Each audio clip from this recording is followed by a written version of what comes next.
วันเวลามันผ่านไปเร็วที่น่าเสียใจน่าเสียดายก็คือมันไม่ได้ผ่านไปเปล่า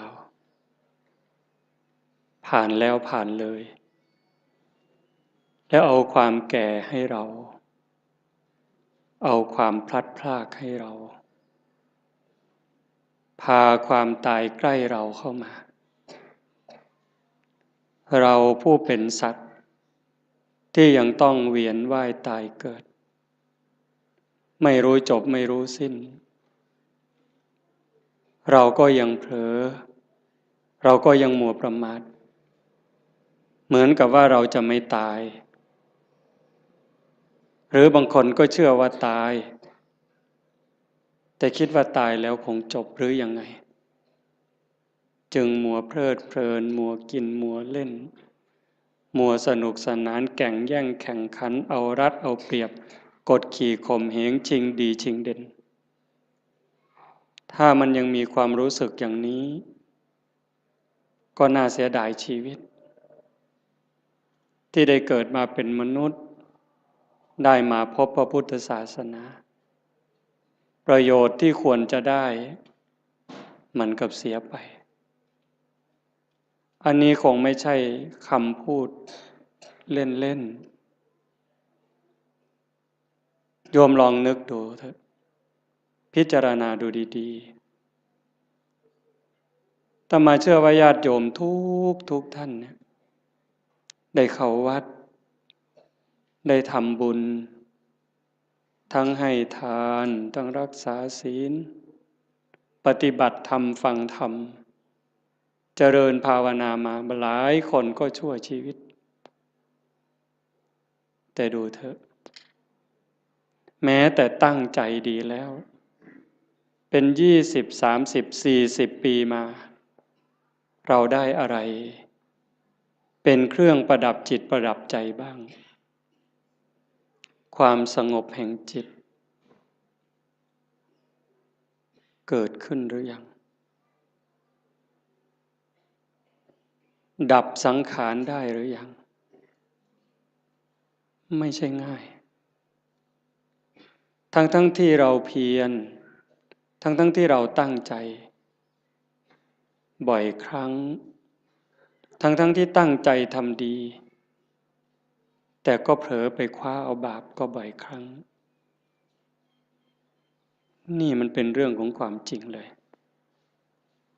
ไม่ว่าเราไม่ว่าเขาไม่ว่าใครเรายังอยู่ภายใต้อำนาจของกิเลสของตัณหางานปฏิบัติธรรมฟังธรรมอย่างนี้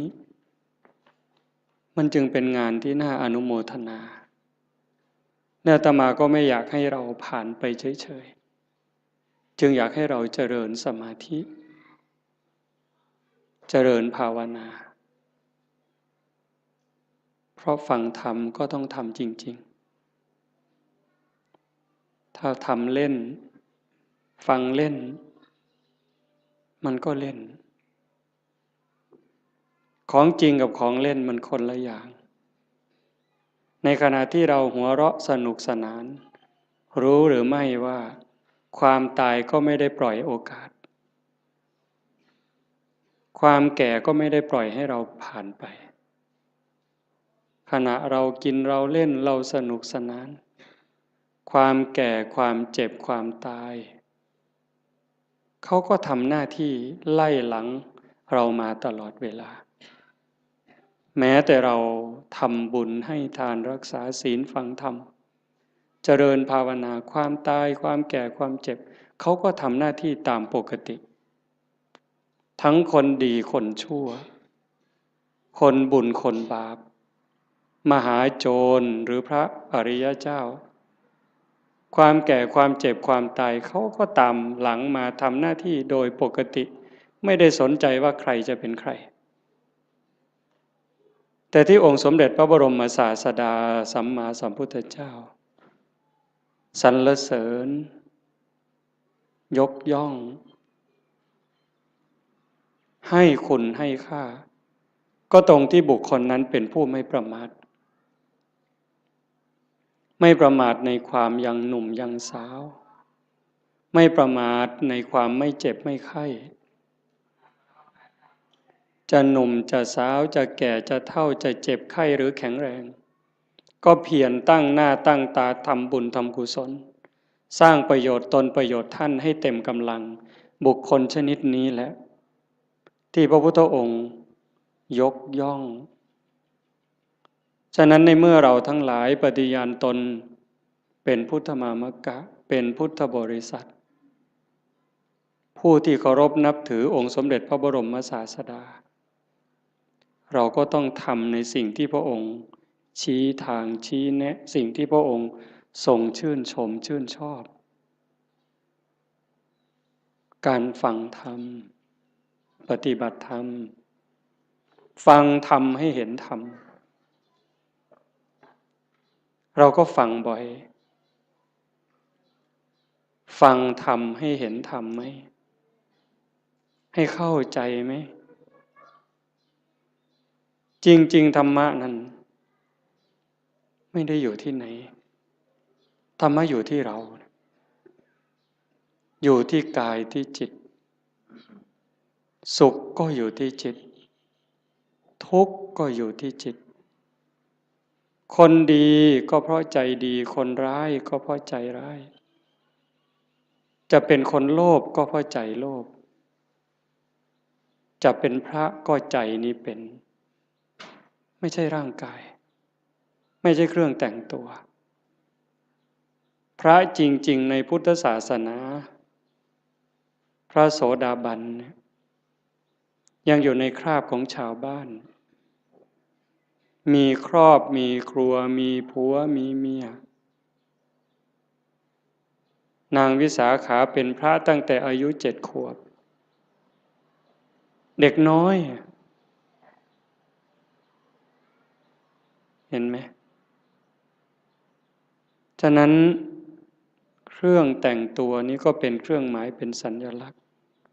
แต่ที่สำคัญที่สุดคือใจในเมื่อใจสำคัญเราก็ต้องมาจัดการที่ใจนี้เป็นหลักการฟังธรรมที่จะให้มันละเอียดลงไปส่งเสริมบรรยากาศของบุญของกุศลของธรรมถ้าเราได้เพียรนั่งสมาธิกลั่นจิตกลั่นใจพอสมควรมันจะถึงละเอียดจิตนิ่งจิตละเอียดก็จะพิจารณาธรรมให้ละเอียดลงไปจริงๆนั้นโยมลองนึกดูชีวิตเถอะตั้งแต่จำความได้จนวันนี้จะเป็นคนหนุ่มคนสาวก็ตามกลางคนก็ตามจนถึงผู้เฒ่าผู้แก่หัวงอกหัวขาวเนี่ยโยมลองนึกดูว่าในชีวิตเราเนี่ยมันเคยมีความสุขจริงๆบ้างไหมความสุขสงบร่มเย็นในใจความสุขชนิดที่มองไม่เห็นโทษเห็นความผิดความพลาดสุขเพราะไม่เห็นบาปที่เกิดจากคำพูดความคิดการกระทำของเรามีบ้างไหมเราอาจจะมีความสนุกจริงได้กินได้เล่นได้ร้องได้รำได้สนุกสนานเราก็จะเข้าใจว่ามันเป็นความสุขแต่ลึกๆมันมีความรุ่มร้อนเผาลนอยู่ชีวิตชนิดนี้นี่เป็นชีวิตที่ขาดทุนต่อให้มีเงินเป็นหมื่นล้านแสนล้านมีอำนาจล้นฟ้าล้นแผ่นดินมีคนนับถือทั้งโลกแต่ถ้าหากนึกถึงการกระทำของตนเองเมื่อไหร่มีความรู้สึกว่าไม่สบายใจแม้จะมีอำนาจไม่กลัวใครแต่กลัวเขารู้ไม่ได้กลัวเขาจับติดคุกติดตารางหรือเขาจะดูหมิ่นดูแคลนเขาจะเอาไปทำอะไรไม่ได้กลัวตรงนั้นแต่กลัวเขารู้ท ท่านั้นความสุขก็หายแล้วแม้จะขู่ด้วยสายตาขู่ด้วยคำพูดคนที่รู้เรื่องของเราก็กลัวจนหำหดแต่ตนเองก็กลัวยมบาลจะรู้อยู่เองชนิดนี้แล้วมันหาความสุขไม่เจอความสุขสงบร่มเย็นจริงๆไม่ได้ตรงกันข้ามต่อให้ยากจนข้นแค้นหูหนวกตาบอดขอทานเลี้ยงชีวิตหากพิจารณาดูแล้วคำพูดความคิดการกระทำของตัวเองนึกถึงทีไรแล้วชื่นใจอิ่มใจภูมิใจสบายใจยิ่งคนรู้คนก็จะมีความสุขตามจะมีความภาคภูมิใจด้วยนั่นแหละเป็นความสุขจริงๆแม้บุคคลพวกนั้นจะตาบอดหูหนวกขอทานเลี้ยงชีวิตแต่นั่นคือเศรษฐีนั่นคือคนรวยรวยบุญรวยกุศลวันนี้เป็นวันฟังธรรมวันธรรมสวนะญาติโยมอำเภอโพนทรายอำเภอสุวรรณภูมิอำเภอรัตนบุรีบางกลุ่มบางหมู่บ้านได้มารวมกันฟังธรรมที่วัดบ้านโพนทองแห่งนี้แต่มาว่าคนไม่มีบุญเนี่ยก็จะไม่มีโอกาสมาร่วมงานบุญแบบนี้ไม่สนใจไม่ใส่ใจเป็นเรื่องธรรมดาเป็นเรื่องปกติที่พระพุทธองค์บอกว่าคนทั้งหลายสัตว์ทั้งหลายนี่ที่เกิดมาในโลกนี้เมื่อสิ้นชีวิตตายจากโลกนี้ไป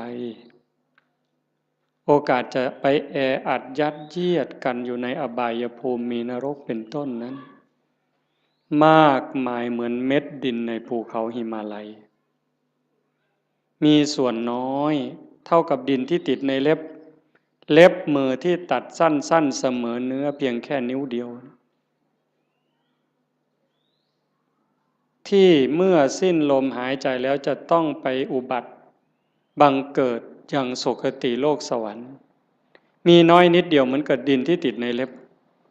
ที่ตัดสั้นๆเสมอเนื้อแต่ส่วนใหญ่จะไปแออัดยัดเยียดกันอยู่ในนรกบ้างเปรตบ้างอสุรกายบ้างสัตว์เดรัจฉานบ้างมากมายเหมือนเม็ดดินในภูเขาหิมาลัยยิ่งเวลาปัจจุบันมันยิ่งเด่นชัดคำสอนของพระพุทธเจ้าเนี่ยถ้าญาติโยมมีโอกาสได้ทำความเข้าใจนึกให้ละเอียดยิ่งเวลานี้นี่เขามีหนังเรื่องพระพุทธเจ้าโยมดูดีๆมีเวลาดูแล้วก็มองกว้างๆอย่าเชื่อทันทีแต่มองกว้างๆมองลึกๆกว้างด้วยลึกด้วยไกลด้วยโยมจะเห็นความสะอาดความบริสุทธิ์หมดจดงดงามความเมตตาอันยิ่งใหญ่ขององค์สมเด็จพระบรมศาสดาถ้าพูดภาษาเรามีความห่วงใยมีความสงสารเห็นอกเห็นใจห่วงใยสัตว์ทั้งหลายเหลือประมาณจะหาใครเทียบเท่าขี้ฝุ่นของพระองค์ไม่ได้นอกจากมีความเมตตาความปรารถนาดีพระปัญญาความสว่างไสวแทงทะลุปลุกโปร่งความลับของจักรวาลความลับของชีวิตได้ชัดเจนไม่มีที่ขาดตกบกพร่องอะไรเลยนี่เจ้าลัทธิศาสดาและหลายท่าน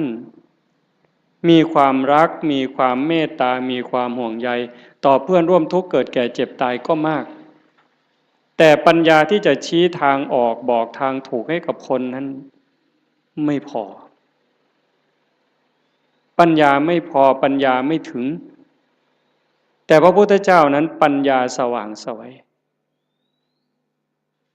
ตรัสคำไหนก็คำนั้น 2,600 ปีจนถึงวันนี้ก็ยังคงเส้นคงวาทรงมรรคทรงผลเหมือนเดิมฉะนั้นเราท่านทั้งหลายโอกาสที่เราได้เกิดมาเป็นมนุษย์ได้มาพบพระพุทธศาสนาแล้วเราจะปล่อยให้วันเวลามันผ่านไปโดยไร้ประโยชน์ได้อย่างไร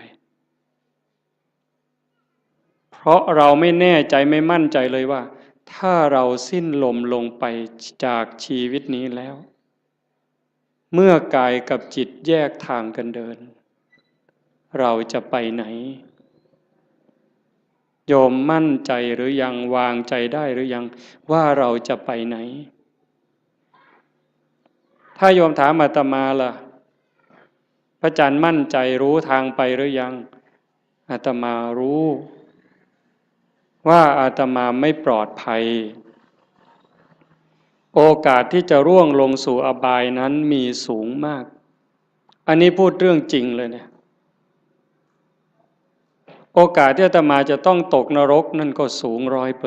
100%โอกาสที่จะไปเป็นเปรตไปเกิดอสุรกายไปเกิดเป็นสัตว์เดรัจฉานก็100%นั่นเพราะอะไรเพราะการบ่มจิตบ่มใจนั้นยังไม่ถึงขั้นบางครั้งจิตยังวุ่นวายใจยังสับสนบอกว่าอย่าคิดมันก็ยังคิดเวลานั่งเจริญภาวนาให้อยู่กับลมหายใจมันก็ได้แค่รอบหรือแค่ครั้งเดียวหายใจเข้ายังไม่ได้หายใจออกเลยมันก็คิดเรื่องนู้นหายใจออกยังไม่ได้เข้ามันก็ไปคิดเรื่องนั้นดีบ้างไม่ดีบ้างสารพัดแล้วใครเก่งทีนี้ใจตัวนี้นะสวรรค์ในอกนรกในใจนิพพานไม่ใกล้ไม่ไกลหายใจก็ได้ยินเวลาเราไปร่วมงานศพฟังเทศน์ครูบาอาจารย์ท่านก็จะพูดเสมอจิตเตสังกิริเถทุคติปาติกังขาเมื่อจิตเศร้าหมองแล้วทุคติก็ย่อมเป็นอันหวังนั่นคำว่าเศร้าหมองมันไม่ถึงกับสกปรกเด้โยมฟังดีๆเนี่ยนั่งหลับตาฟังดีๆคิดตามคำว่าเศร้าหมองนี่ยังไม่ถึงกับสกปรกจนน่าเกลียดเลยถ้วยชามเราล้างอย่างดีใส่ตู้กับข้าว5 วัน10 วันผ่านไปถ้าเราจะใช้ใหม่เนี่ยโยมยังต้องล้างเพราะฝุ่นละเอียดมันเข้าไปจับแล้วถ้ายิ่งเป็นเดือนเนี่ยเรามือไปขีดดูก็จะเป็นรอยในจานนั้นแต่มันไม่ได้สกปรกเกอะกรังน้ำแกงน้ำข้าวน้ำพริกไม่ได้เกี่ยวถึงขนาดนั้นเชื้อราก็ยังไม่เกิดแต่มันเป็นฝุ่นเข้ามาจับจิตใจเราก็เหมือนกันถ้ามันยังหงุดหงิดยังขุ่นเคืองคนพูดไม่ใช่ว่าไม่ถูกหูหรอกมันเพียงแค่เกิดปฏิฆะขุ่นเคืองเท่านั้นจิตก็เศร้าหมองถ้ามันเกิดบ่อยมันก็จะพัฒนาการจากความหงุดหงิดธรรมดาเป็นความขุ่นเคืองหนักขึ้นจนเป็นความโกรธเป็นอาฆาตพยาบาทตามมาถ้าไม่รีบรักษามันยิ่งกว่ามะเร็งอีกเห็นไหม ความโลภก็เหมือนกันความโกรธก็เหมือนกันความอิจฉาริษยาก็เหมือนกันเรื่องกิเลสราคะพวกเหล่านี้นิวรณ์เครื่องกั้นกามราคะเห็นไหมยิ่งปัจจุบันเนี่ยจิตใจคนไหลลงต่ำเรื่องผัวเรื่องเมียเรื่องเพศกามารมณ์เนี่ยมันกัดกินใจคนเนี่ยไม่รู้หนุ่มรู้แก่ไม่มีเวลากลางวันกลางคืนไม่รู้ใครเป็นใครเพราะมันมีสิ่งยั่วยุตลอดเปิดโทรทัศน์ขึ้นมันก็ยั่วแล้วเปิดวิทยุแทบขึ้นมันก็ยั่วแล้วยิ่งมีโทรศัพท์เล่นอินเทอร์เน็ตอะไรเฟซไลน์ลงไปนี่มันจะมีทั้งหมดเขาบอกอย่างนั้นก็จะไปเห็นอะไรหลายอย่างจิตก็จะแตกใจก็จะพังลูกหลานเราก็จนไม่เคารพพ่อแม่ลูกหลานไม่เคารพไม่เชื่อฟังพ่อแม่ลูกศิษย์ไม่เคารพครูบาอาจารย์พระเนนบางครั้งก็ไม่อยู่ในร่องในรอยเพราะสิ่งเหล่านี้จึงไม่แปลกที่พระพุทธเจ้าว่าจะไปแออัดยัดเยียดกันในนรกบ้างเปรตบ้างอสุรกายบ้างมากมายเหมือนดินในเม็ดดินในภูเขาหิมาลัยแต่มันก็ไม่เหลือวิสัยถ้าใครฝึกใครฝนใครอบรมบ่มจิตบ่มใจเนี่ยเพี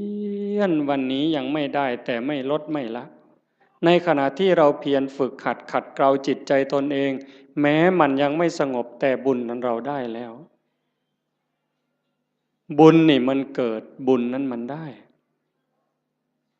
ถ้าเราเพียรเราขัดเราเกลาจนกั้นจิตไว้หายใจเข้าก็ชัดเจนหายใจออกก็ชัดเจน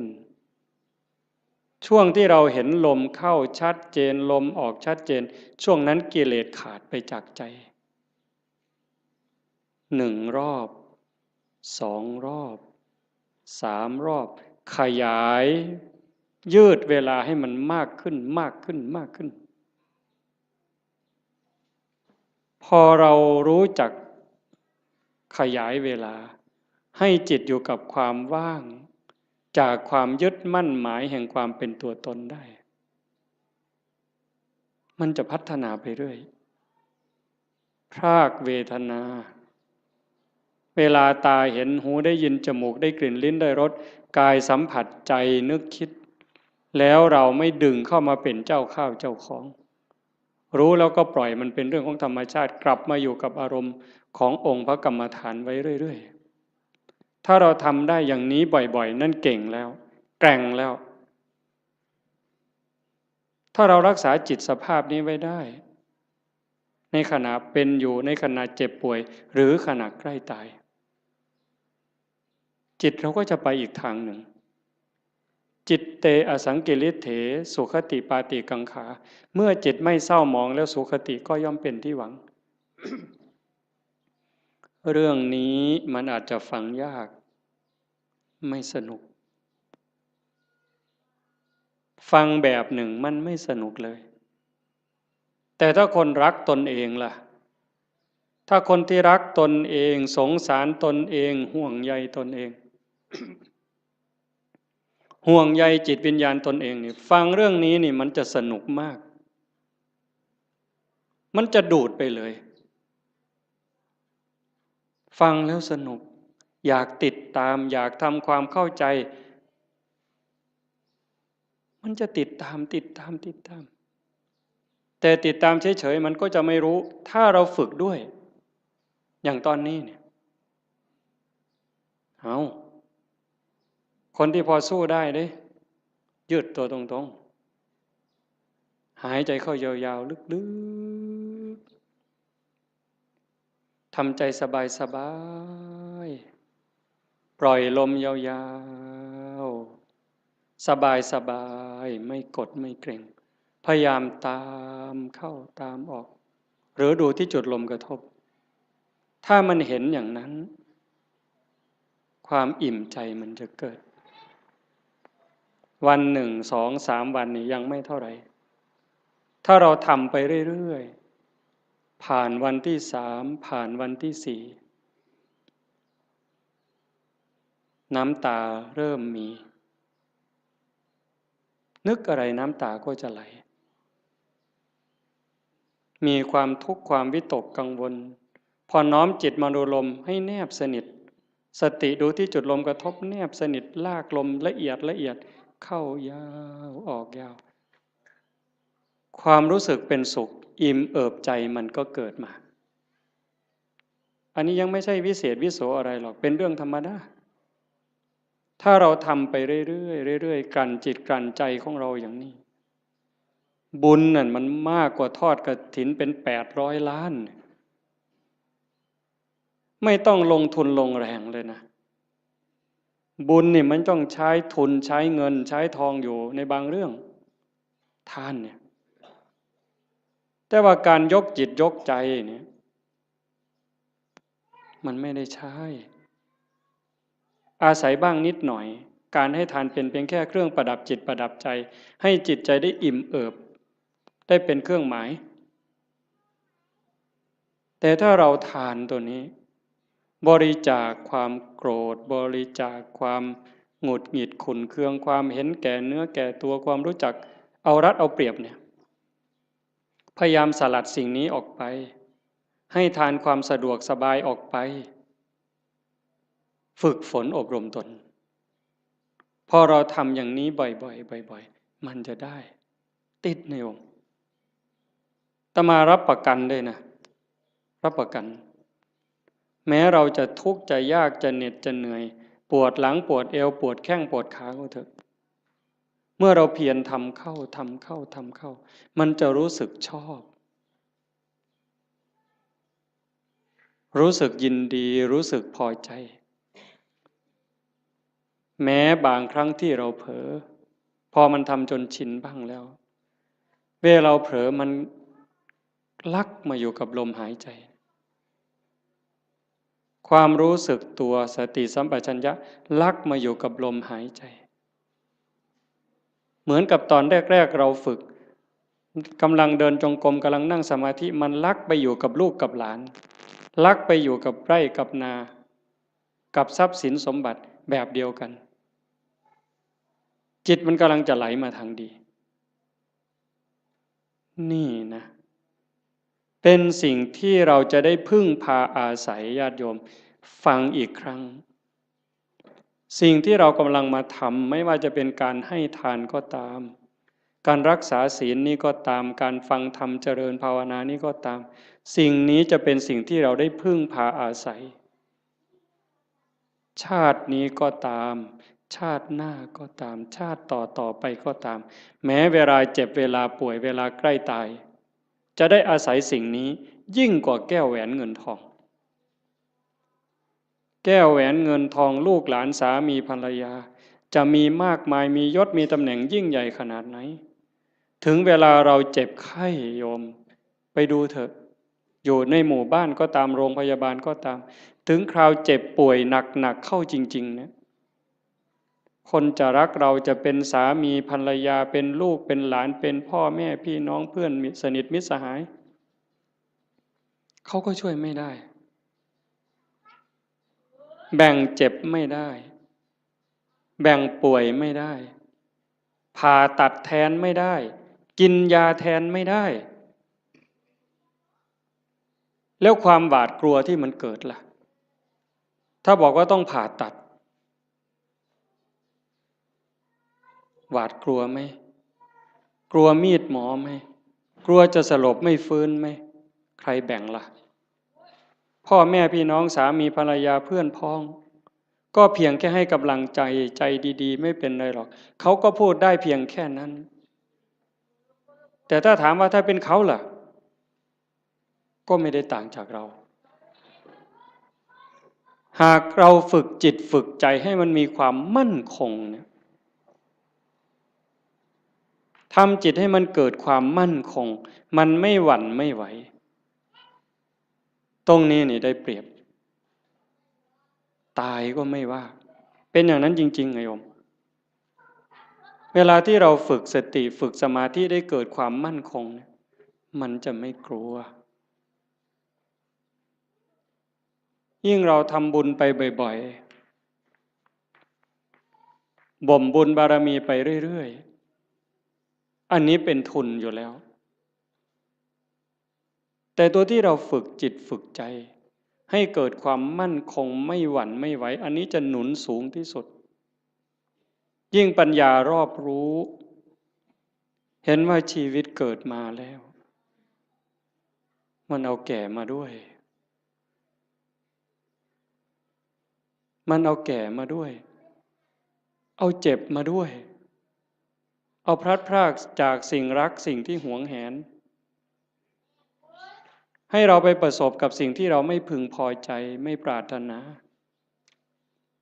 เอาความผิดหวังในเมื่อเราตั้งใจอยากจะได้อย่างนั้นอยากจะมีอย่างนี้แต่ก็ผิดหวังอยู่เรื่อยพอตั้งใจปั๊บหวังปั๊บก็ผิดหวังเลยโยมก็เจอมาทุกคน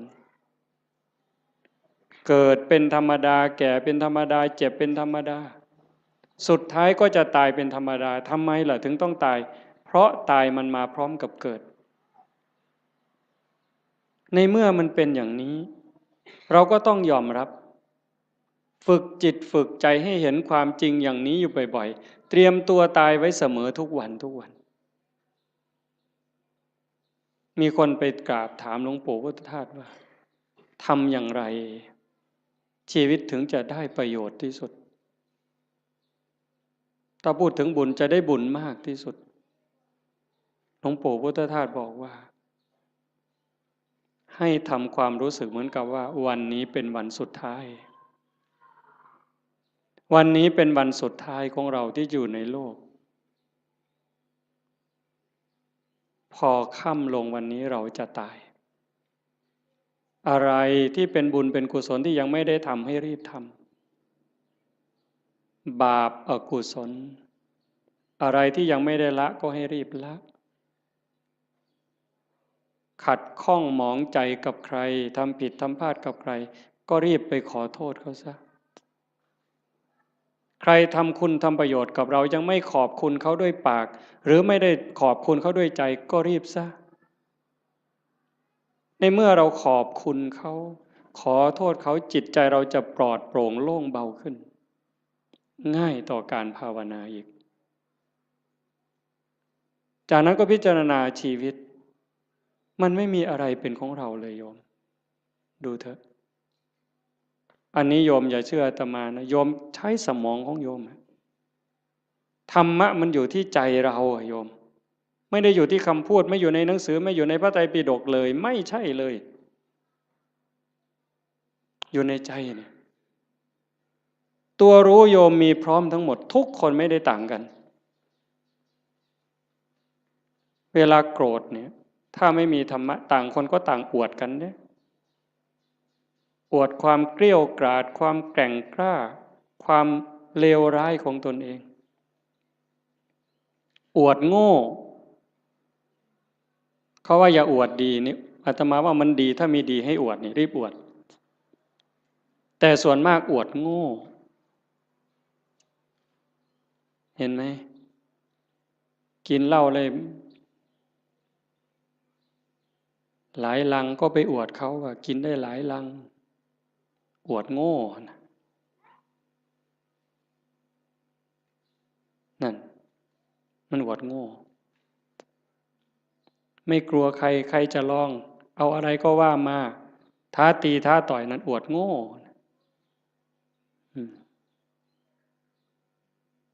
แล้วทำไมว่านั่งสมาธิได้3 วันไม่ขยับเลยมาแข่งกันไหมเนี่ยทำไมไม่มีใครคุยตัวนี้แต่เรื่องกินเหล้าเรื่องเล่นการพนันเรื่องเจ้าชู้ซ้ำซ้อนเรื่องลักเรื่องขโมยเอามาอวดคุยกันโอ้สิ่งที่เอามาอวดมาอ้างกันนั้นถามว่าเป็นบุญไหมไม่มีเลยเป็นประโยชน์ไหมไม่มีเลยแต่เรื่องนั้นทำจริงเด้ทุ่มเทตลอดชีวิตเด้นั่งเล่นไพ่ทั้งคืนนี่ไม่เยี่ยวเลยผุ่นเป็นเก่งแห้งเนี่ยบ่ปวดเงี้ยวเลยแต่นั่งสมาธิหาหน้าที่เนี่ยข่อยทิกแล้วทิกอีกแล้วข่อยจะไปแล้วเนี่ยมึงที่หลังมันโงน ปานนั้นเพิ่นว่าเพิ่นเก่งเนี่ยกันบ่ถูกใจมาอย่าจับกูขามันเพิ่นเด้บืนอยู่ดาวบัดเขาโยใส่ถอยหลังจากรถบัดนี้มันบ่จริงหรอก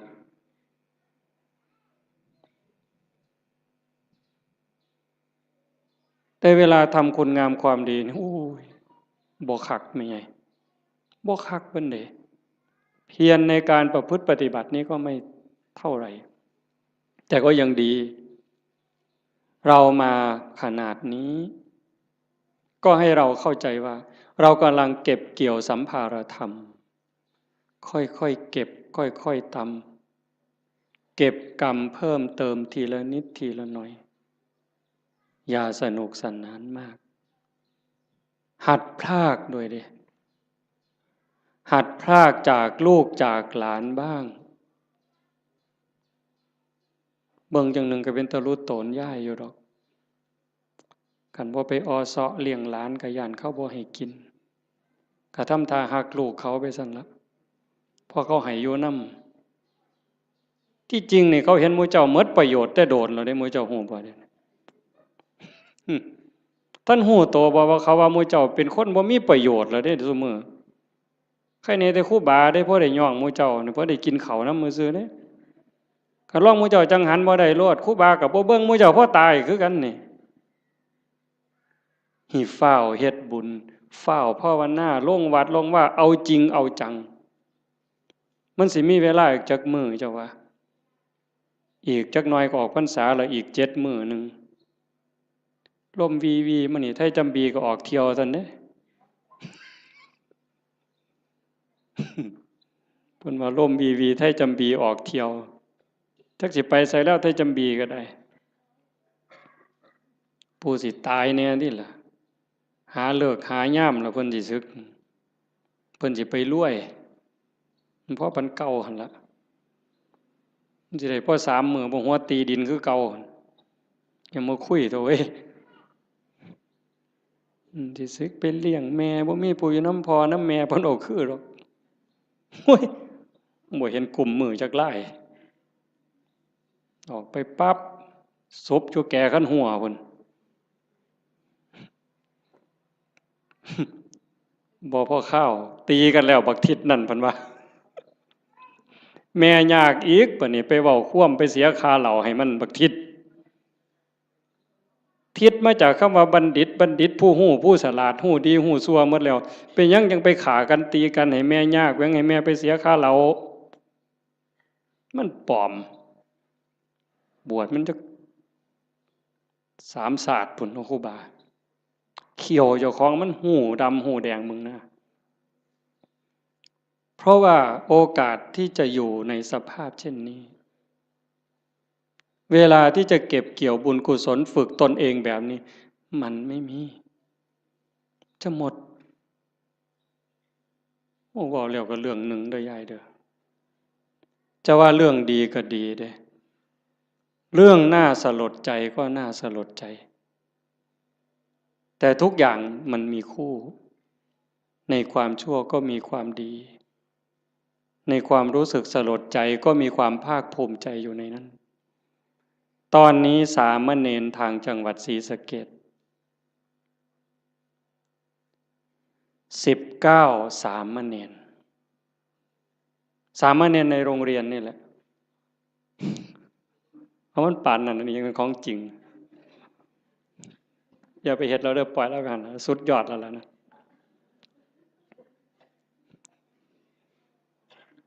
สามเณร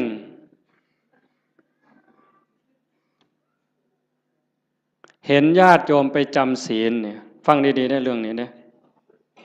สามเณรเห็นญาติโยมพ่อใหญ่แม่ใหญ่ไปจำศีลวันพระไปอยู่วัดโยมตั้งใจไปปฏิบัตินิมนต์พระพาเดินจงกรมพระกับผ้ายางจงกรมบ่ได้บูจักดอกเฮ็ดเอาลวดพาทำวัดในขะหน่อยว่าไปโลดมื้อเจ้านั่นว่าไปโลดบ่แม่นแถว100เอ็ดได้บ่เพิ่นศรีสะเกษดอกมาหัวเฮ็ดหยังเดี๋ยวนี้ครูบาว่าเฮ็ดเอาโลดทำยังไง หลายปีผ่านมา3 ปี5 ปีสามเณรน้อยๆนี่มีใจสามเณรน้อยนี่มีใจขออนุญาตไปปฏิบัติธรรมแบบหนักๆเลยตื่นตี 2นอน4 ทุ่มไม่พูดไม่จา19 สามเณรเนี่ยไปเพื่อฝึกเดินจงกรมฝึกนั่งสมาธิเพื่อจะมาพาคุณยายทั้งหลายที่ไปจำศีลในแต่ละวัดเนี่ยสามเณรตั้งแก๊งสามเณรเพื่อจะไปสอนญาติโยมปฏิบัติธรรมเนี่ยตรงที่สลดใจก็คือพระสงฆ์องค์ข้าเจ้าไม่ทำหน้าที่ตรงนี้ตรงที่น่าภูมิใจก็คือลูกเนนนี่ตัวเล็กๆ14 ปี15 ปีรักบ้านรักเมืองรักพระพุทธศาสนานึกถึงบุญคุณข้าวน้ำของญาติโยมที่ใส่บาตรให้ปัจจัยไปเรียนหนังสือ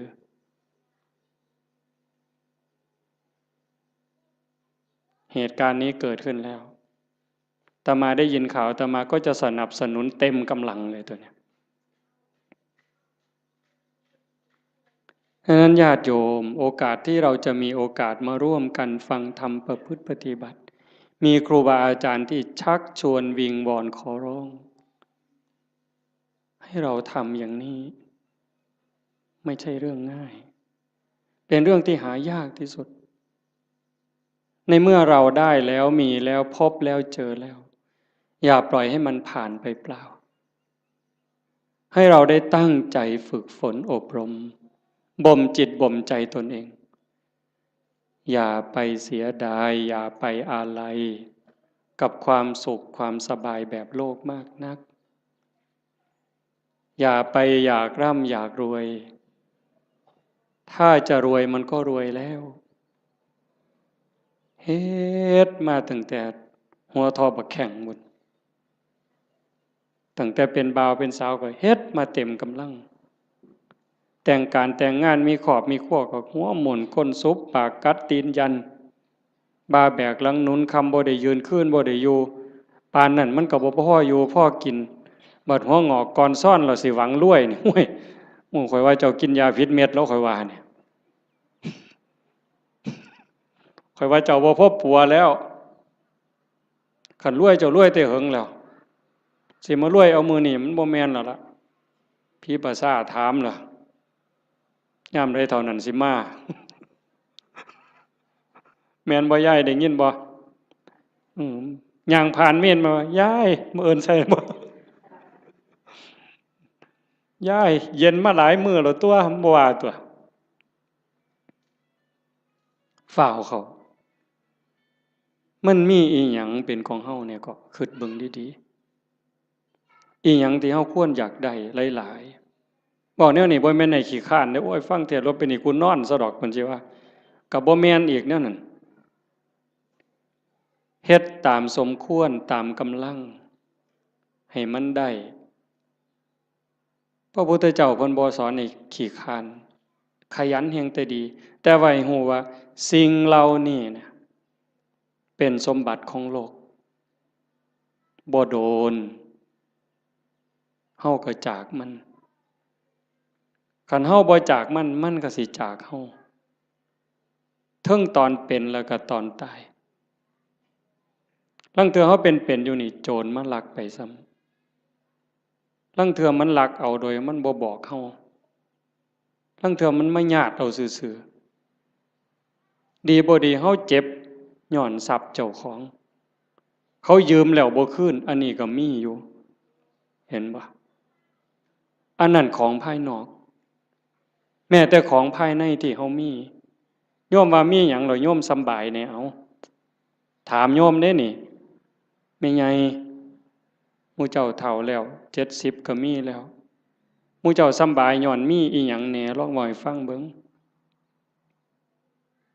มีลูกยากนำลูกบ่คิดเบิ่งดีๆบ่ มีลูกนี่ย้อนสำบายน้ำลูกกับยากน้ำลูกอีหยังหลายกว่ากันตอบแบบถูกต้องเด้เจ้าอย่าหาวเด้อย่ามาเว้าเอาใจอาตมาเด้เอาใจเจ้าของมีหลานระวังภูมิใจดีใจกับหลานกับยากน้ำหลานนี่อันใดหลายกว่ากันมีมีหน้าดีใจน้ำหน้าภูมิใจสำบายย้อนมีหน้ากับยากน้ำมีหน้าอีหยังหลายกว่ากันเอาเว้าเนี่ยเฮาอยากได้นี่มีรถแล้วนี่ยากน้ำรถกับสำบายน้ำรถนี่อันใดหลายกว่ากันจักหน่อยมันก็ว่าน้ำมันหมดน้ำมันเชื้อเพลิงหมดน้ำมันเครื่องหมดยางเหี่ยนเบรกบ่ดีไฟบ่ออกแต่บ่ดังตำรวจจับเอาที่ไรเจ้าบ่ต้องบอกไปส้นไปขวมนี่อันนั้นของทั้งนอกสร้างมันตัวนั้นรถเพ่บ่ซ่อมจูดไฟถิ่มก็บ่เดือดร้อนดอก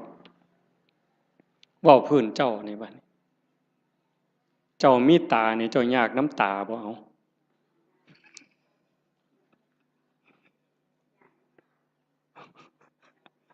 บ่ทันว่าไปฮอดขาดอกบ่ซ้ำตานี่เอา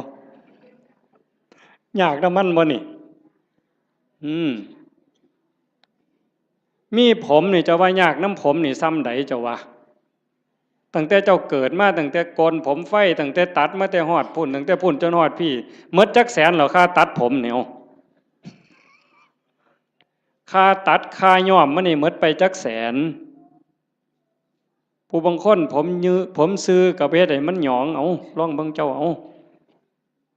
ผู้หยองกับเฮ็ดให้มันซื้อเอาลองเบิ่งบ้าบ่พอปัวนี่เอามันยาวก็ไปตัดให้มันสั่นผู้สั่นไปต่อเอาลองเบิ่งเจ้าผู้ผมดำก็ไปย้อมผมแดงเอาลองลองเบิ่งยากซำใดนี่ย้ำผมนี่เอาหวยบ่ต้องบอกถึงมันเป็นรังแคบ่ต้องบอกถึงกับสากับล่างได้นี่ซ้ำยากน้ำสียากน้ำหวีมันนี่ก็บ่แห้งแล้วมื้อนึงหวีแสกกลางมื้อนึงเป๋ไปทั้งซ้ายมื้อนึงเป๋ไปทั้งขวามื้อนึงหวีเสยไปทั้งหลังคือโยมพ่อใหญ่กำนันนี่เอาหมอนึงหวีทั้งงอนมาปกไว้หน้าผากนี่เอ้าลองเบิ่งติละคนมันสิยากสำใดยากสำน้ำผมซื่อๆนี่เอาโอ้บอกเพิ่นบ้าคนนี่แต่มามันพอสมควรเด้อเด้บ่ว่าของยากจักเม็ดเด้ตั้งแต่ก่อนหวีเรียบร้อยสมมุติมันเฮ็ดเป็นตั้งเฮ็ดหัวจรวดขึ้นมาอีกเก้าเทื่อมันสิเฮ็ดได้แม่ใหญ่อันนี้พื้นผมเนี่ยตาก็ยากน้ำตาคันมันเป็นโรคต่อกระจกต่อเนื้อต่อลมต่อหินเอาทีละหูล่ะยากน้ำหูบ่มันก็ดีอยู่มันได้ยินแต่ว่าได้ยินเขาด่าก็ขวบมันมีหูนี่ล่ะเว้ยคันกูหูหนวกกูก็สิบ่เดือดร้อนซะดอก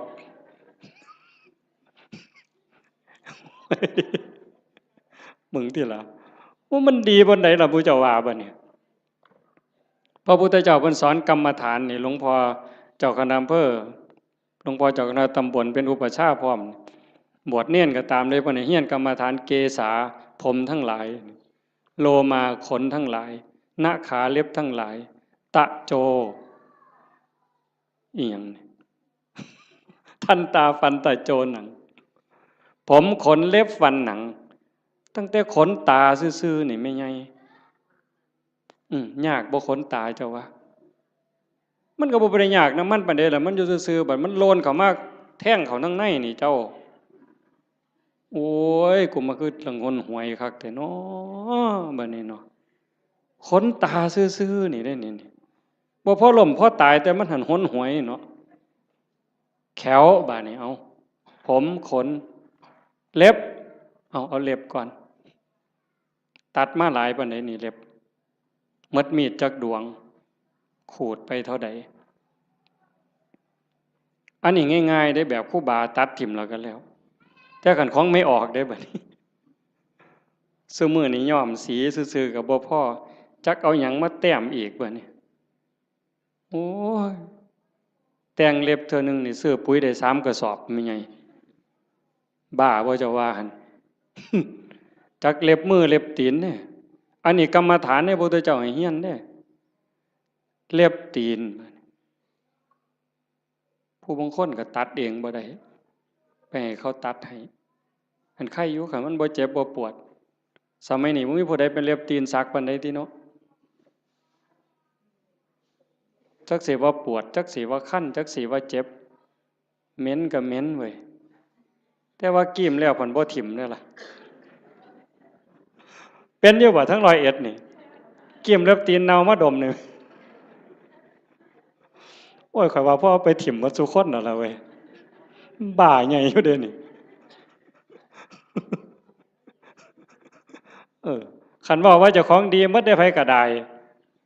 บัดเบิ่งจังซี่ล่ะมันบ้าคือดีเจ้าทบทวนเจ้าของให้มันคักๆโลดแขวบัดนี้เบิ่งเด็กน้อยซุมื้อมันเอาหยังสัดแขวมันน่ะจักสีหยังตัวสีหยังแปลงแล้วก็บ่พอต้องมีแนวมาม่วนปากอีกเขาก็หนูทางมาโฆษณาล่อเฮาเด้เห็นแนวม่วนปากกันเนี่ยถ้ามาบ่หารใส่เว้ยโยมเอามาถวายยามใดอาตมาก็เป็นตาขี้เดียดเว้ยจักคิดแนวใดอาตมาบ่เข้าใจเจ้าของคือกันล่อให้ผู้อื่นเสยเอาไปแนวว่าซั่นปานเฮาสิโซกปรกปานนั้นเนาะสีแขวเราก็สิแล้วตัวเว้ยม่วนปากเราก็สิแล้วตัวยังสิมาม่วนปากอีหยังลิตเตอรีนอีกทุกซอกทุกมุมอยู่โอ้กูบ่ใส่น้ำสูกูบ่ปวงปานนั้นหรอกเว้ยบัดมันแขวปวดขึ้นมาเด้บัดปวดมาเจ็บมาบัดได้ยิ้มใส่กันตอนเป็นบ่าวเป็นสาวเพิ่นก็ว่าเพิ่นคักพุ่นล่ะมีความสุขอยู่ยิ้มใส่กันนั่นแต่ว่ามันปวดขึ้นมานี่แล้วแม่ใหญ่บัดนี้ไว้โยมสมมุติว่าอาตมามีมนต์พิเศษคาถาดีๆนี่เสกให้โยมรวยผู้ละ100 ล้านหมดซุคนนี่เอาบ่ยายเพียงเท่าเดียวนี่เงินในบัญชีตุ๊บผู้ละ100 ล้านซุคนเอาบ่ยายไผเอาแน่ยกมือแต่ว่ามีข้อแม่เจ้าต้องปวดแขวตลอดชาติเอาบ่ยายเอาเสียเงิน100 ล้านไปปวดแขวบ่ให้เศร้าเด้คาถานี่จนตายเด้บ่เอาเห็นบ่หนังล่ะบัดนี้นี่คือกรรมฐานที่พระพุทธเจ้าเพิ่นให้เฮียนได้อุปชฌาย์ทุกองค์บวชเณรบวชพระต้องให้เฮียนปัญจกะกรรมฐานหนังอ่อนซ่อนหนังกันนี้ได้คนเนาะไม่ออกคันผู้ใดบุญหลายเพิ่นรักษาศีลไว้ดีให้ท่านรักษาศีลมีเมตตาเกิดมาชาติหลังนั้นเพิ่นสิเป็นคนมีผิวขาวผิวงามผิวเนียนดำก็ดำงามมันเถาะขาวก็ขาวงามผิวเกลี้ยงใสบ่มีฝ้าบ่มีสิวบ่มีกระหนังเต่งตึงเป่งปังว่าซั่นเถาะอันนั้นย้อนบุญเด้อันผู้บางคนบัดนี้ขาวก็ขาวอยู่ดำก็ดำอยู่แต่ว่าเป็นด่างๆจังซี่ก็มีย้อนบาปเด้นั่นย้อนบาปบ่มีศีลแน่ขี้โกรธขี้เครียดแน่อาฆาตจองเวรแน่สารพัดนั่นล่ะบาปเว้าน้ำบาปมันนี่ก็มาหลงกันอยู่บนนี้จริงๆนั่นมันก็มีแค่หนังบางๆเพิ่นว่าหนังของเราผู้หนึ่งหนังกำพร้าที่บอกว่าสวยผิวเนียนขาวอมชมพูเนี่ยกับผิวดำผิวด่างขี้กากขี้เกลื่อนทั้งหมดเนี่ยแต่ละคนนี่ลอกออกมาปั้นเขากลมๆนี่ทอกับบักท่านหน่วยเดียวซ้ำนี่นึงนี่ห่อไว้ซ้ำนี่ล่ะมองเฮาหลงกันว่างามบ่งามก็ซ้ำนี่ล่ะแต่คันขูดหนังกำพร้านั่นออกมาปึ๊บมันสิคือกันหมดพอแต่ใต้หนังกำพร้าลงไปปั๊บก็สิมีน้ำเลือดน้ำเหลืองน้ำหนองแดงใจว้ายอยู่จังซั่น ตับไตใส่พุ่งก็ยากน้ำมันเมิดอันนี้เว้าถึงมีอันไหนยากน้ำอันนั้นเด้ท่านฝ่าหลวงประเด็นเด้มีผมก็ยากน้ำผมมีขนก็ยากน้ำขนมีตาก็ยากน้ำตามีหูก็ยากน้ำหูแขวก็ยากน้ำแขวแปลงฟันตั้งแต่เกิดมาจนหอดมื้อนี้เป็นตาอิ่มเป็นตาเบื่อบ่เจ้าว่าอาบน้ำล้างหนังนี่ก็ตั้งแต่ไตมาล่ะก็ยังบ่ทันแล้วอยู่เด้จนเขาเอาน้ำร้อนล้างเทื่อสุดท้ายมันยังจบบ่ได้ล้างเองดอกตอนนั้นเขาล้างให้จังสิเศร้ามีตับก็ยากน้ำตับยากบ่อันเฮาบ่ทันว่าเป็นโรคตับนี่เฮาบ่งึดน้ำมันปานใดเด้แต่คันเขาว่าเป็นโรคปั๊บยากล่ะมีไตยากน้ำไตมีปอดยากน้ำปอดมีอันใดยากน้ำอันนั้นสุดท้ายก็ย้อนมีชีวิตก็จังได้ยากพระพุทธศาสนาเพิ่นสอนบ่ให้เกิดคันบ่เกิดซะอย่างเดียวจบปัญหาที่เฮาต้องมาทุกข์มายากมาลำบากลำบนมาเกิดมาแก่มาเจ็บมาตายนี่ย้อนมันมีเกิดเฮ็ดจังไดจังสิบ่ได้เกิดเฮ็ดตามคำสอนพระพุทธเจ้าก็เริ่มต้นจากการละบาปซะก่อนละบาปบ่ทำบาปด้วยกายวาจาใจแล้วก็ทำบุญกุศลให้หลายๆทำบุญด้วยกายด้วยวาจาด้วยใจให้ทานรักษาศีลเจริญภาวนาฟังเทศน์ฟังธรรมอ่อนน้อมถ่อมตนคือเฮาเฮ็ดอยู่จังซี่เพียรประพฤติปฏิบัติขัดเกลาเจ้าของเฮ็ดบุญกุศลให้ได้หลายแล้วก็ฝึกชำระจิตชำระใจให้มันสะอาดบริสุทธิ์เฮ็ดหยังลงไปแล้วให้มันผ่านไปได้บ่คันบ่ภาวนานี่จบเลยบัดนี้ตรงนี้ใส่เวลาอีกจักนิดนึงสะจิตตะปริโยทปนังชำระจิตให้ขาวรอบจากการละบาปมาบำเพ็ญบุญกุศลให้หลายๆเป็นเครื่องล่อเลี้ยงเป็นเครื่องจูงจิตจูงใจยกจิตยกใจแล้วมาว่างฝึกปล่อยฝึกว่างโดยเฉพาะเจริญพระกรรมฐานหัดให้กายกับใจทำงานอันเดียวกันเมื่อกายกับใจทำหน้าที่อันเดียวกันอยู่ในอารมณ์ปัจจุบันหรือปัจจุบันธรรมเนี่ยจิตเราจะวางจากอารมณ์ข้างนอกธรรมะเป็นอากาลิโกปฏิบัติได้ให้ผลได้ไม่จำกัดการนี่คือความพิเศษพุทธศาสนาไม่มีเสื่อมไม่เคยเสื่อมแล้วก็จะไม่เสื่อมให้ผลตลอดเวลาอากาลิโกปฏิบัติได้ให้ผลได้ไม่จำกัดการสันทิฏฐิโกเป็นสิ่งที่ผู้ศึกษาและปฏิบัติจะพึงเห็นได้ด้วยตนเองผู้ศึกษาและปฏิบัติจะพึงเห็นได้ด้วยตนเองสันทิฏฐิโกเป็นสิ่งที่ผู้ศึกษาปฏิบัติพึงเห็นได้ด้วยตนเองอากาลิโกปฏิบัติได้ให้ผลได้ไม่จำกัดการเอหิปัสสิโกเป็นสิ่งที่เรียกให้มาดูท้าพิสูจน์เรียกมาดูโยมก็ลองทำตอนนี้เมื่อเราหายใจเข้ายาวสบายสบายลองดูนะหรือจะยุบหนอพองหนอพุทโธสัมมาอรหังอะไรก็ตามคือกันเหมิดอย่าไปเถียงกันเด้อีหยังผิดอีหยังถูกอันนั้นท่านเว้าฮอดผิดฮอดถูกดอกเบื้องต้นเนี่ยมันจะคือกันหมดคือกันแต่มันสิส่งไปฮอดไสมันมีสันมีเหย้ากลัวกันอยู่ไปได้กลัวกันอยู่แต่ว่าเบื้องต้นเนี่ยมันจะคือกันหมดเพียงแค่เป็นอุบายเฮ็ดให้จิตสงบให้ใจสงบมันสิคือกัน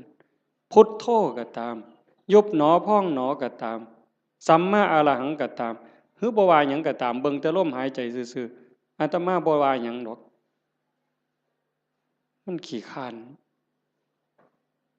คันใส่ก็ใส่เสริมจักนิดนึง5 นาที10 นาทีพอได้เรื่องแล้วก็ปล่อย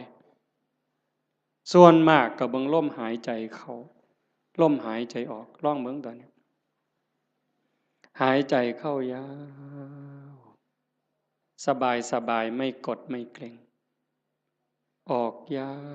วสบายสบายไม่กดไม่เกร็งหายใจเข้าก็รู้หายใจออกก็รู้ลมสั้นก็รู้ลมยาวก็รู้ลมหยาบก็รู้ลมละเอียดก็รู้เฮ็ดอยู่ซ้ำนี้ละเมื่อเฮาเฮ็ดไปเรื่อยๆเรื่อยๆพอใจเฮ็ดยินดีเฮ็ดสงบหรือบ่สงบบ่เกี่ยวหวังอย่างเดียวว่าเราทำเพื่อบูชาพระพุทธเจ้าถวายเป็นพุทธบูชาคิดเอาซ้ำนั้นบ่ต้องหวังดอกว่าสิไปเห็นเลขเห็นหวยเทวบุตรเทวดานรกสวรรค์สิให้ดีกว่าไผก็บ่ว่าบ่อยากให้ไผย่องซ้ำบ่งึดแต่เฮาจะเฮ็ดเพื่อถวายเป็นพุทธบูชาแต่อย่าลืมว่าทุกครั้งที่เรามีสติในปัจจุบันธรรมหายใจเข้ารู้หายใจออกรู้นั่นเป็นการพรากจิตจากอดีตพรากจิตจากอนาคตถ้าอยู่กับปัจจุบันได้นั่นคือชำระจิตอยู่ตลอดถ้าเราย้อนไปสู่อดีตปั๊บความทุกข์จะเกิดทันทีอย่าเชื่อเด้ผู้ศึกษาและปฏิบัติจะพึงเห็นได้ด้วยตนเองเนี่ยเมื่อจิตย้อนไปสู่อดีตจะเป็นต้นเหตุทันทีจิตที่ส่งออกนอกเนี่ยเป็นสมุทัยผลที่เกิดจากจะส่งจิตออกนอกเนี่ยจะเป็นทุกข์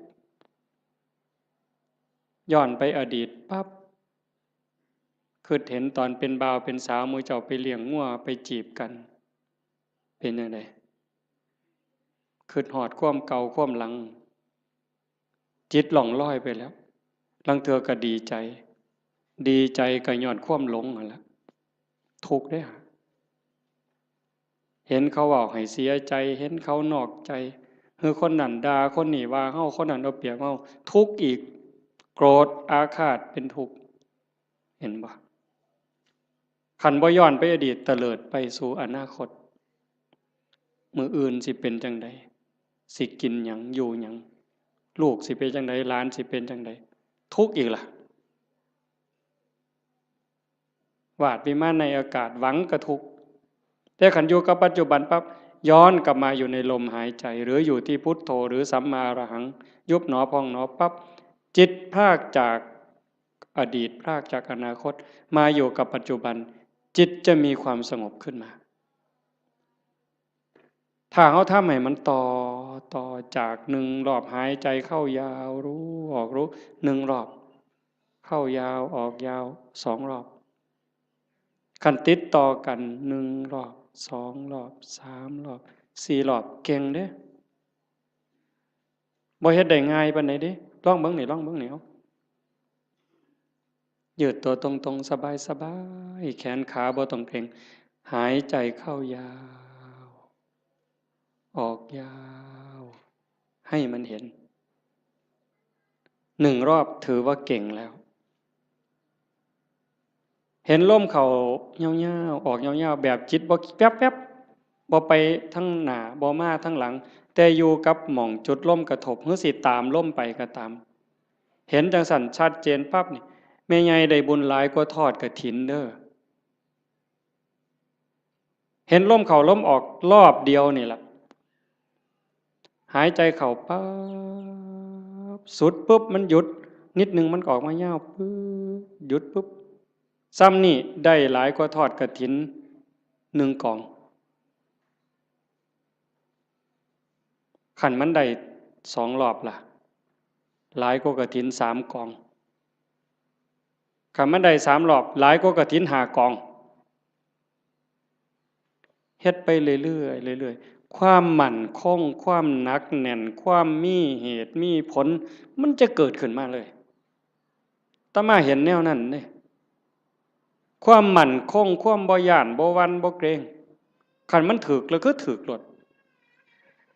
ตรงนี้มันจะเป็นสมบัติซอยเฮาย่ามเจ็บย่ามไข้ย่ามผิดหวังย่ามสมหวังมันก็จะไหลไปเรื่อยจากการได้ความสงบความร่มเย็นบางสีบ่หาแต่หลายดอกบ่ท่านเก่งอีหยังดอกซำนั้นแต่มันจะพัฒนาไปมันจะลุ่มลึกไปโดยลำดับลาดเอียงไปโดยลำดับไม่โกรกชันเหมือนภูเขาขาดพระพุทธเจ้าเป็นวางสินเนี่ยถ้ามาของพระองค์นั้นลุ่มลึกไปโดยลำดับลาดเอียงไปโดยลำดับไม่โกรกชันเหมือนภูเขาขาดมันจะคอยเพิ่มคอยเติมคอยเพิ่มคอยเติมความหนักแน่นความร่มเย็นหลายขึ้นความสุขหลายขึ้นนะยายพระพุทธเจ้าเพิ่นบอกว่า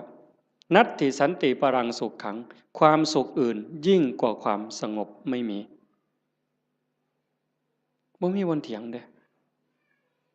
ความสุขอื่นยิ่งกว่าความสงบบ่มีอันนี้เพียงแค่เฮาสงบกายสงบภายนอกการเฮาอยู่บ้าน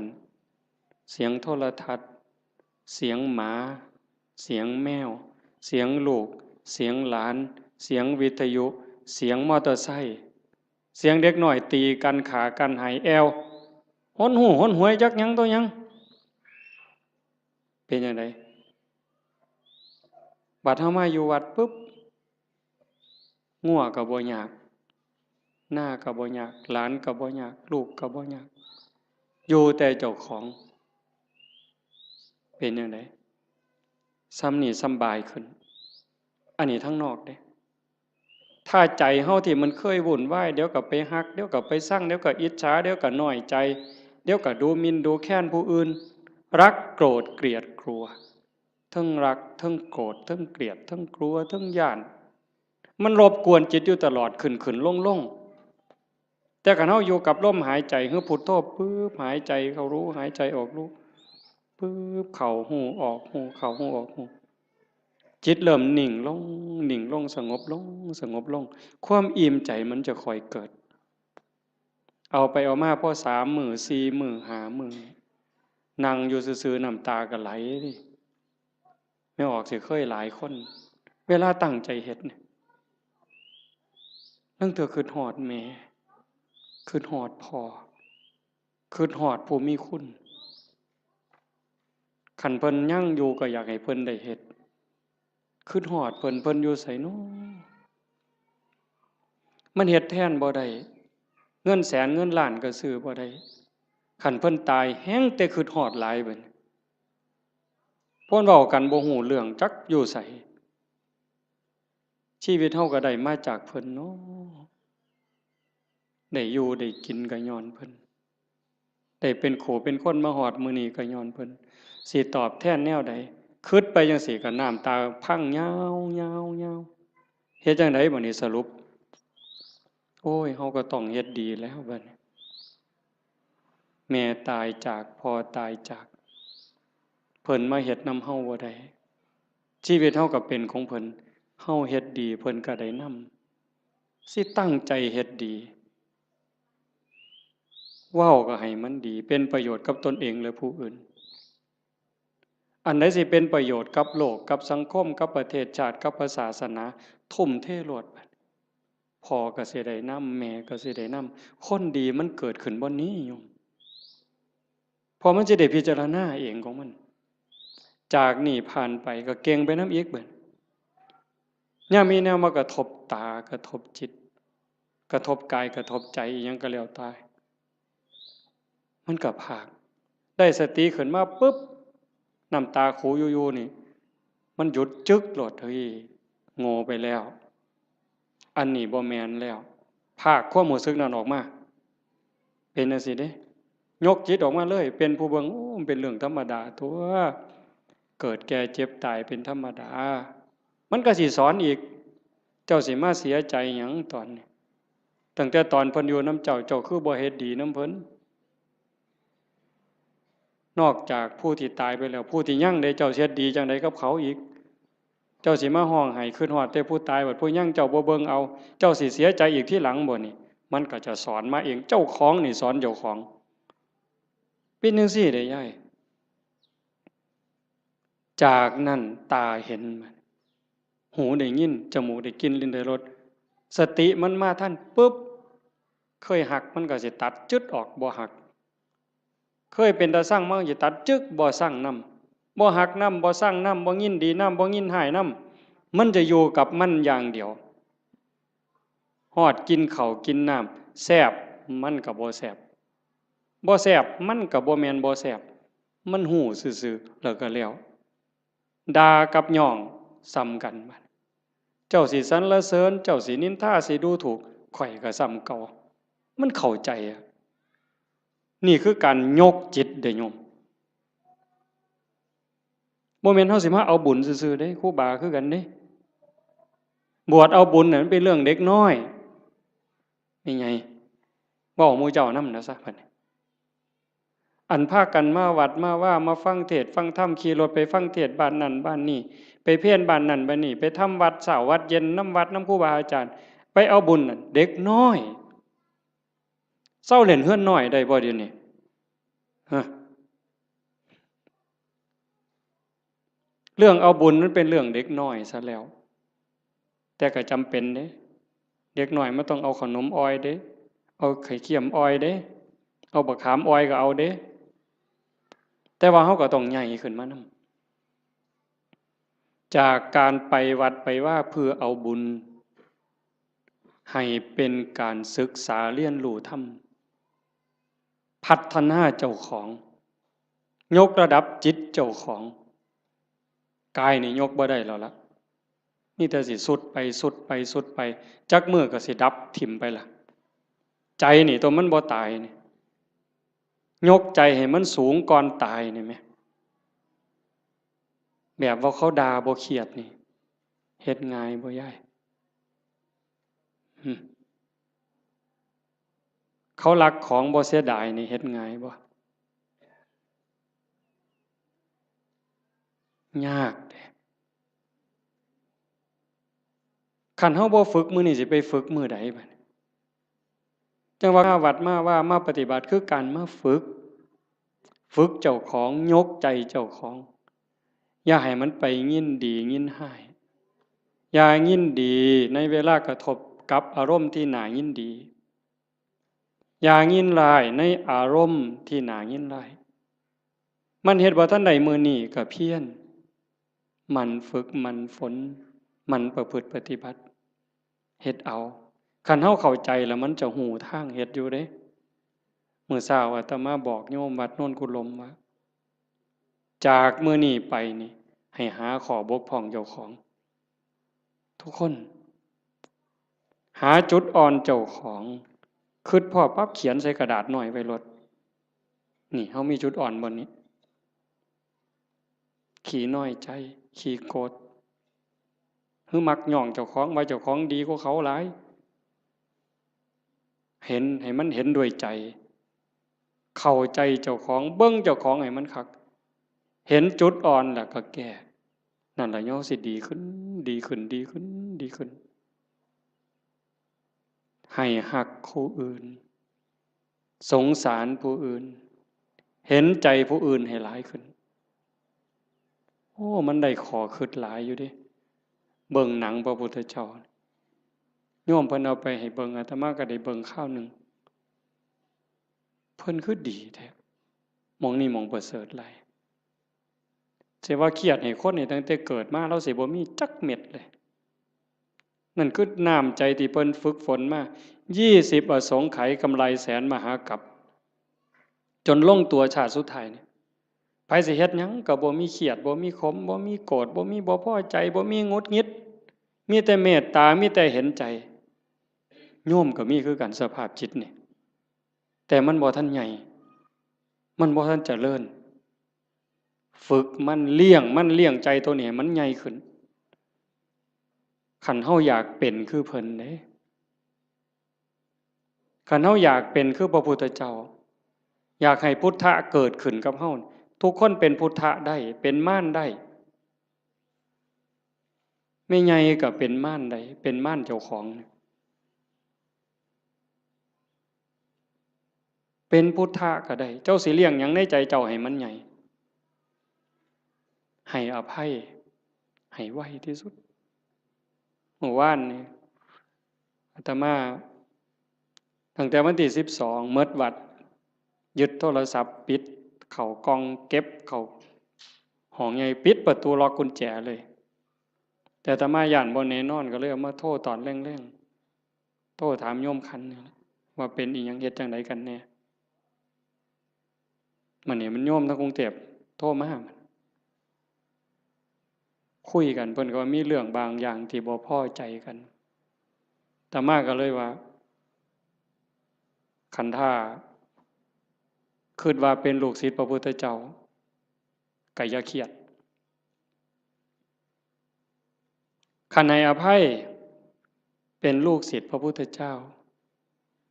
ถ้าผูกโกรธเป็นลูกศิษย์พญามารโว้ยบ่เอาแล้วแนวนี้เว้ยว่าโยมลงเป็นลูกศิษย์พระพุทธเจ้าเพิ่นว่าเอ้าเจ้าเป็นลูกศิษย์พระพุทธเจ้าเจ้าก็อย่าไปเครียดติล่ะเศร้าเครียดติล่ะบ่แม่นผู้ใดให้เจ้าเป็นได้เจ้าเป็นเองแน่นั่นว่าโอ้ยถ้าอย่างนั้นโยมไม่โกรธแล้วเพิ่นว่าถ้าโกรธถ้าแค้นถ้าอาฆาตก็เป็นลูกศิษย์พระเทวทัตหลุดแล้วเจ้าเอาวะล่ะเลยพระเทวทัตไปฮอดลูกศิษย์พญามารพุ่นแต่ขันหูจักให้อภัยผู้อื่นสงสารเมตตาผู้อื่นให้โอกาสผู้อื่นเป็นลูกศิษย์พระพุทธเจ้าพุทธังสรณังคัจฉามิเพิ่นว่าเด้ไม่ไงว่าอยู่บ่พุทธังสรณังคัจฉามิเพิ่นว่าเด้ธัมมังสรณังคัจฉามิสังฆังสรณังคัจฉามิทุติยัมปิแม้ครั้งที่2ตติยัมปิแม้ครั้งที่3ข้าพระพุทธเจ้าถือเอาพระพุทธเจ้าถือเอาพระธรรมถือเอาพระสงฆ์เป็นที่พึ่งเป็นที่ระลึกถึงจะปฏิบัติตามพระพุทธพระธรรมพระสงฆ์เหมือนเพิ่นเว้าอ่ะแต่บัดเครียดให้หมู่นั่นหน้างอลองคองเว้ยตัวพระพุทธเจ้าพุ่นมานี่เจ้าโอ้ยจะไปไว้ไสบาปบัดนี้ตัวหลวงพ่อเจ้าคณะอำเภอกับบาปอยู่มันก็บ่ปานตัวพระพุทธเจ้าเด้อตัวครั้งที่1ยังบ่พอได้แม้ครั้งที่2เพิ่นยังว่ายืนยันอีกจังได๋นี่ทุติยัมปิแม้ครั้งที่2ตติยัมปิแม้ครั้งที่3ยังเครียดให้หมู่อยู่เบิ่งที่ละกิเลสมันบ่ปล่อยเจ้าง่ายๆได้แม่ใหญ่คันเจ้าบ่ตั้งอกตั้งใจนี่บ่ทันเด้เบิ่งเจ้าของให้คักเด้อสิสรุปแล้วเด้เบิ่งเจ้าของให้ดีๆทบทวนตั้งแต่เฮาเข้าวัดมาจนฮอดมื้อนี้เฮาดีขึ้นกว่าเก่าบ่เฮ้ยยายตัดสินด้วยความเป็นธรรมเด้เจ้าของนั่นล่ะฮู้เองตัดสินเจ้าของว่าดีขึ้นกว่าเก่าบ่ความโลภกูลดลงบ่น้อเวลาไปจำศีลนุ่งผ้าขาวอยู่วัดขันวัดใดเพิ่นให้ตักอาหารบนโต๊ะกูไปก่อนเนี่ยกูเอาขึ้นหอดผู้ทั้งหลังบ่นอนี่เบิ่งเป็นแนวใดยังไปสุดโต๊ะยังถอยมาอีก3ก้าวเท่มือมาข้างหลังหยุมขนมมอมอีกตัวนึงบ่ซ้อมเด้นี่ครูบาก็คือกันเด้กันว่านั่งสมาธิว่าซั่นหมู่พานั่งสมาธิอยู่ศาลาเพิ่นไปดอกเดินจงกรมไปทั้งกุดพุ่น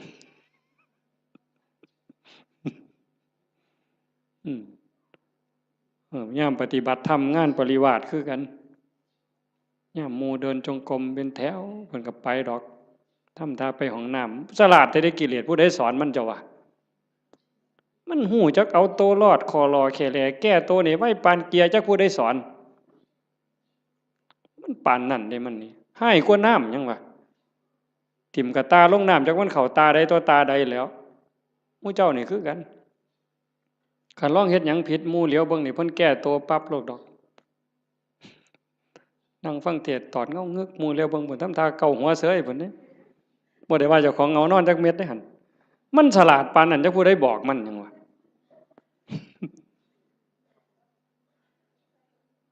เดินจงกรมง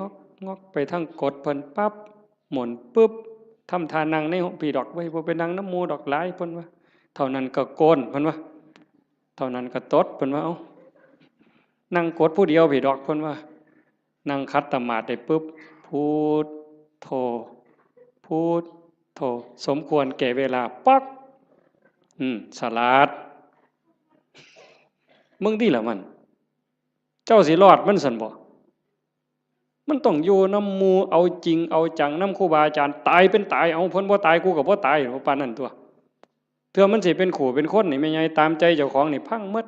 หลวงปู่บุญเสริมนี่เรามาอยู่น้ำหลายปีตามใจตัวชั่วระยำเราบ่ว่าธรรมดาเด้ตามใจตัวชั่วระยำแม่นความเพิ่นตมาบ่เถียงตมานี่ล่ะผู้หนึ่งยิ่งว่าเจ้าของเป็นอาจารย์นี่โห้ยมือบ่อยากลุกนี่หาว่าเจ้าของเมื่อยพุ่นเด้โอ้ยเฮาเมื่อยเว้ยเพิ่นว่าจะคิดเรื่องหยังต่อเรื่องหยังเรื่องบ้านเรื่องคนแน่ผู้นั้นก็มาถามผู้นี้ก็มาถามบ่ได้พักบ่ได้พรเพิ่นว่ามื้อคืนมาดึกเพิ่นว่าเด้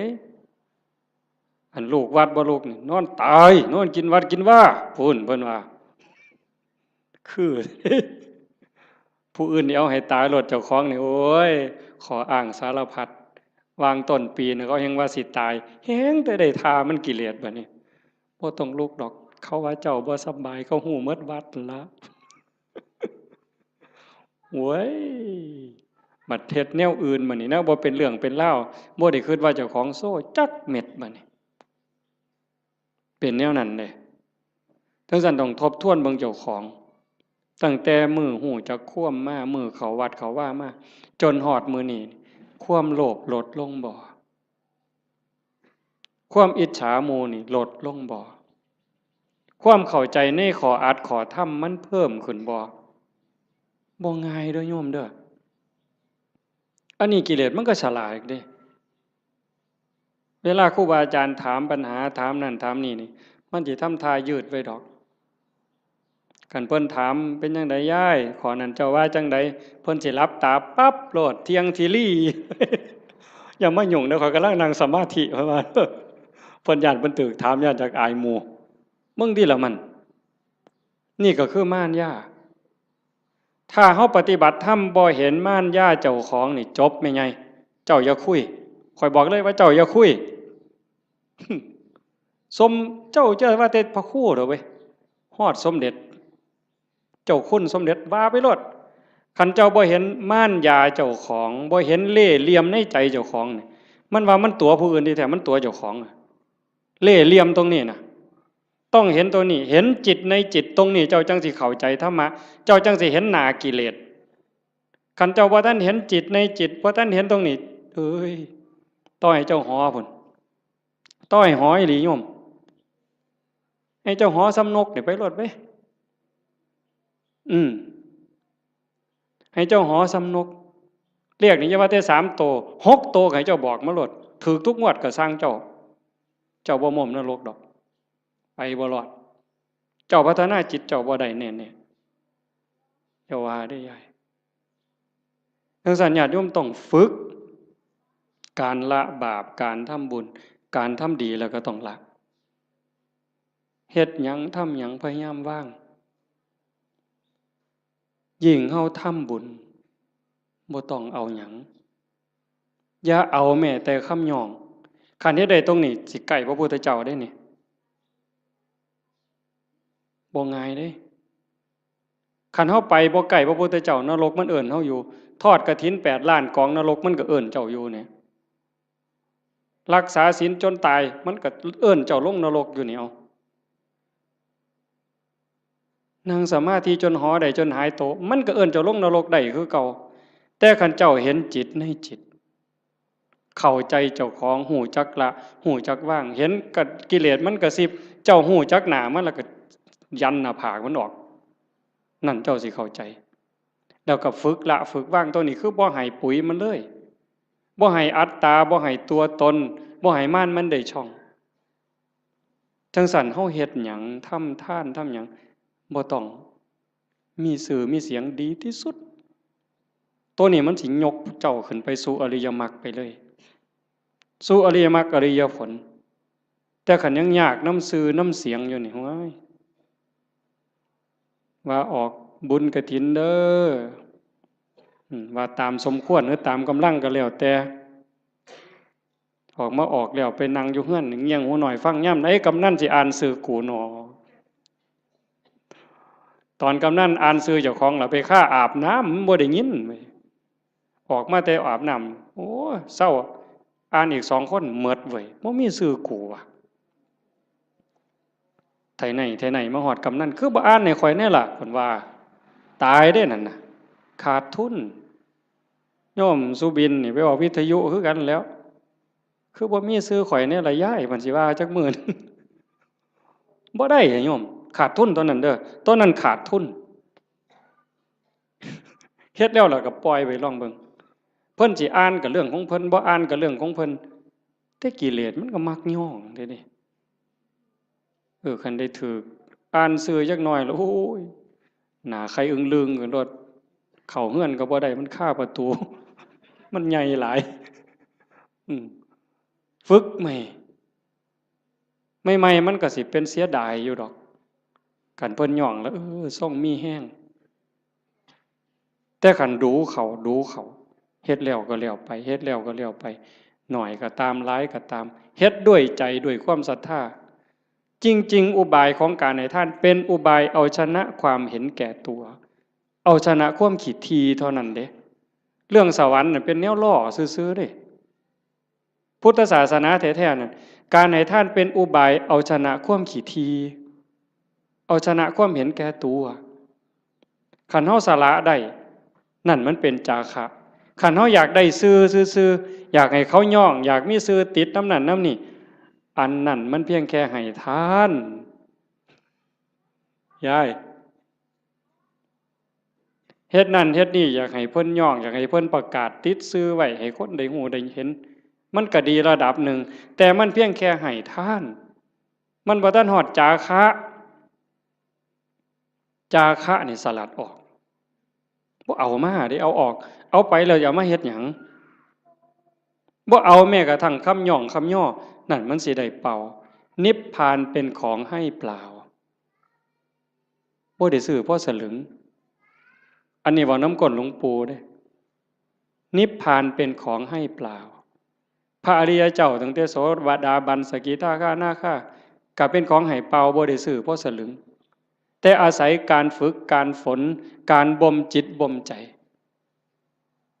จังซั่นให้ฝึกมันบ่ทันล่ะยายเคยมีคนไปถามพระพุทธเจ้านี่แล้วว่าแก่แล้วเฒ่าแล้ว120 ปีบ่2เฒ่าอันเคยได้ยินตัว2เฒ่าน่ะ120 ปีหัวสั่นงอกไปกราบพระพุทธเจ้าโอ้ยแต่กี้มั่วประมาทหลายว่าซั่นตอนนี้เฒ่าแล้วจักสิตายมื้อใดเฮ็ดจังไดจังสิได้บุญหลายว่าซั่นมันจังสิได้ทัน120 ปีเนาะมันสิเลยจักมื้อเจ้าว่าบ่ทันได้เฮ็ดบุญจักหน่อยหรือเฮ็ดจังไดมันจังสิทันมันจังสิได้หลายที่สุดพระพุทธเจ้าว่านั่งอยู่ซื่อๆบ่ต้องไปเฮ็ดหยังดอกคันจะไปทอดกฐินทอดผ้าป่าก็บ่ทันหมู่ดอกเธอจะไปหาผ้ากฐินนั่นตายซ้ำบ่ได้ทอดดอกสิไปหุงข้าวใส่บาตรดีบ่ดีดังไฟบ่ทันแล้วตายแล้วเจ้านั่งเบิ่งลมหายใจหันไปหายใจเข้าหายใจออกเข้าก็ปล่อยออกก็ปล่อยบ่มีผู้ใดเสียดายนี่คือปล่อยว่างจาคะผู้ใดเสียดายลมหายใจเข้านี่แม่นไงโอ้ยสิมันกูเสียดายได้หายใจเข้ากูบ่ออกหัวมันดอกเอาทำแม่กันเสียดายอะไรหายใจเข้ามีแต่เอาอย่างเดียวหายใจเข้าเลยเจ้าบ่ต้องให้มันออกมาดอกเสียดายมันเอาเลยอนุญาต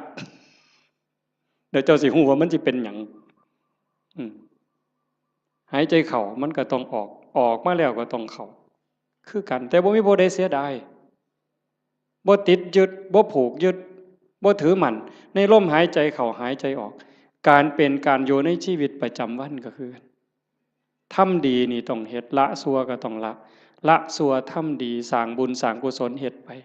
ซอยเหลือโลกซอยเหลือสังคมวัดว่าบ้านเมืองชุมชนที่เฮาอยู่เฮ็ดไปเถาะทำดีไปเถาะนั่นคือบุญนั่นคือพลังนั่นคือสมบัติที่สิส่งจิตวิญญาณไปสู่ที่ดีที่งามมีสุคติสวรรค์เป็นต้นแต่คันเฮาฝึกปล่อยฝึกว่างจิตสิโล่งโปร่งเบาใกล้พุทธะเข้าไปเรื่อยๆใกล้พระพุทธเจ้าเข้าไปเรื่อยๆคันเบาเท่าใดแห่งขึ้นสูงได้จิตเบาจากความยึดมั่นถือมั่น เบาจากความยึดถือความเป็นตัวเป็นตนนั้นนั่นไก่พระพุทธเจ้าเพิ่นเว้าเป็นอุปมาว่าประตูพระนิพพานเฮาสิเข้าไปเมืองนิพพานได้จะต้องเฮ็ดโตน้อยๆความรู้สึกว่าเป็นตัวเป็นตนมันต้องน้อยอีหลีน้อยซ้ำใดน้อยซ้ำเพิ่นว่าผมเส้นหนึ่งนี่ผมเฮานี่เส้นหนึ่งนี่พาออกเป็น8ซีกกลับเมื่อนี่ไม่ออกก็ลองไปพาเบิ่งเด้อพาผมเฮาเส้นหนึ่งให้มันได้8ซีกพาทั้งยาวนี่ให้มันได้8ซีกผม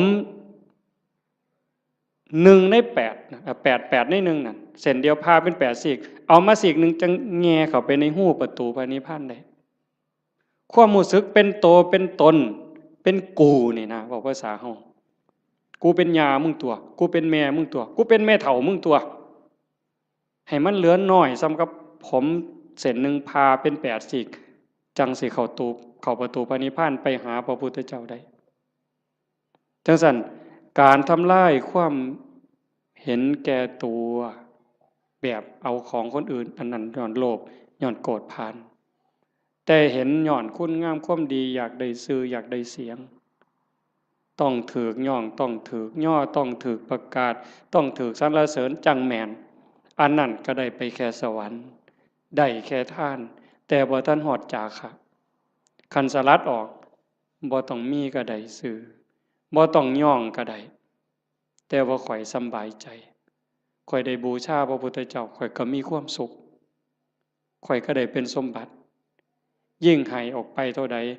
ก็คือกับทมน้ำลายเพิ่นเปรียบจังซี่คือกับทมน้ำลาย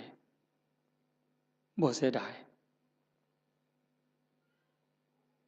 พระเจ้ามหากัปปินะ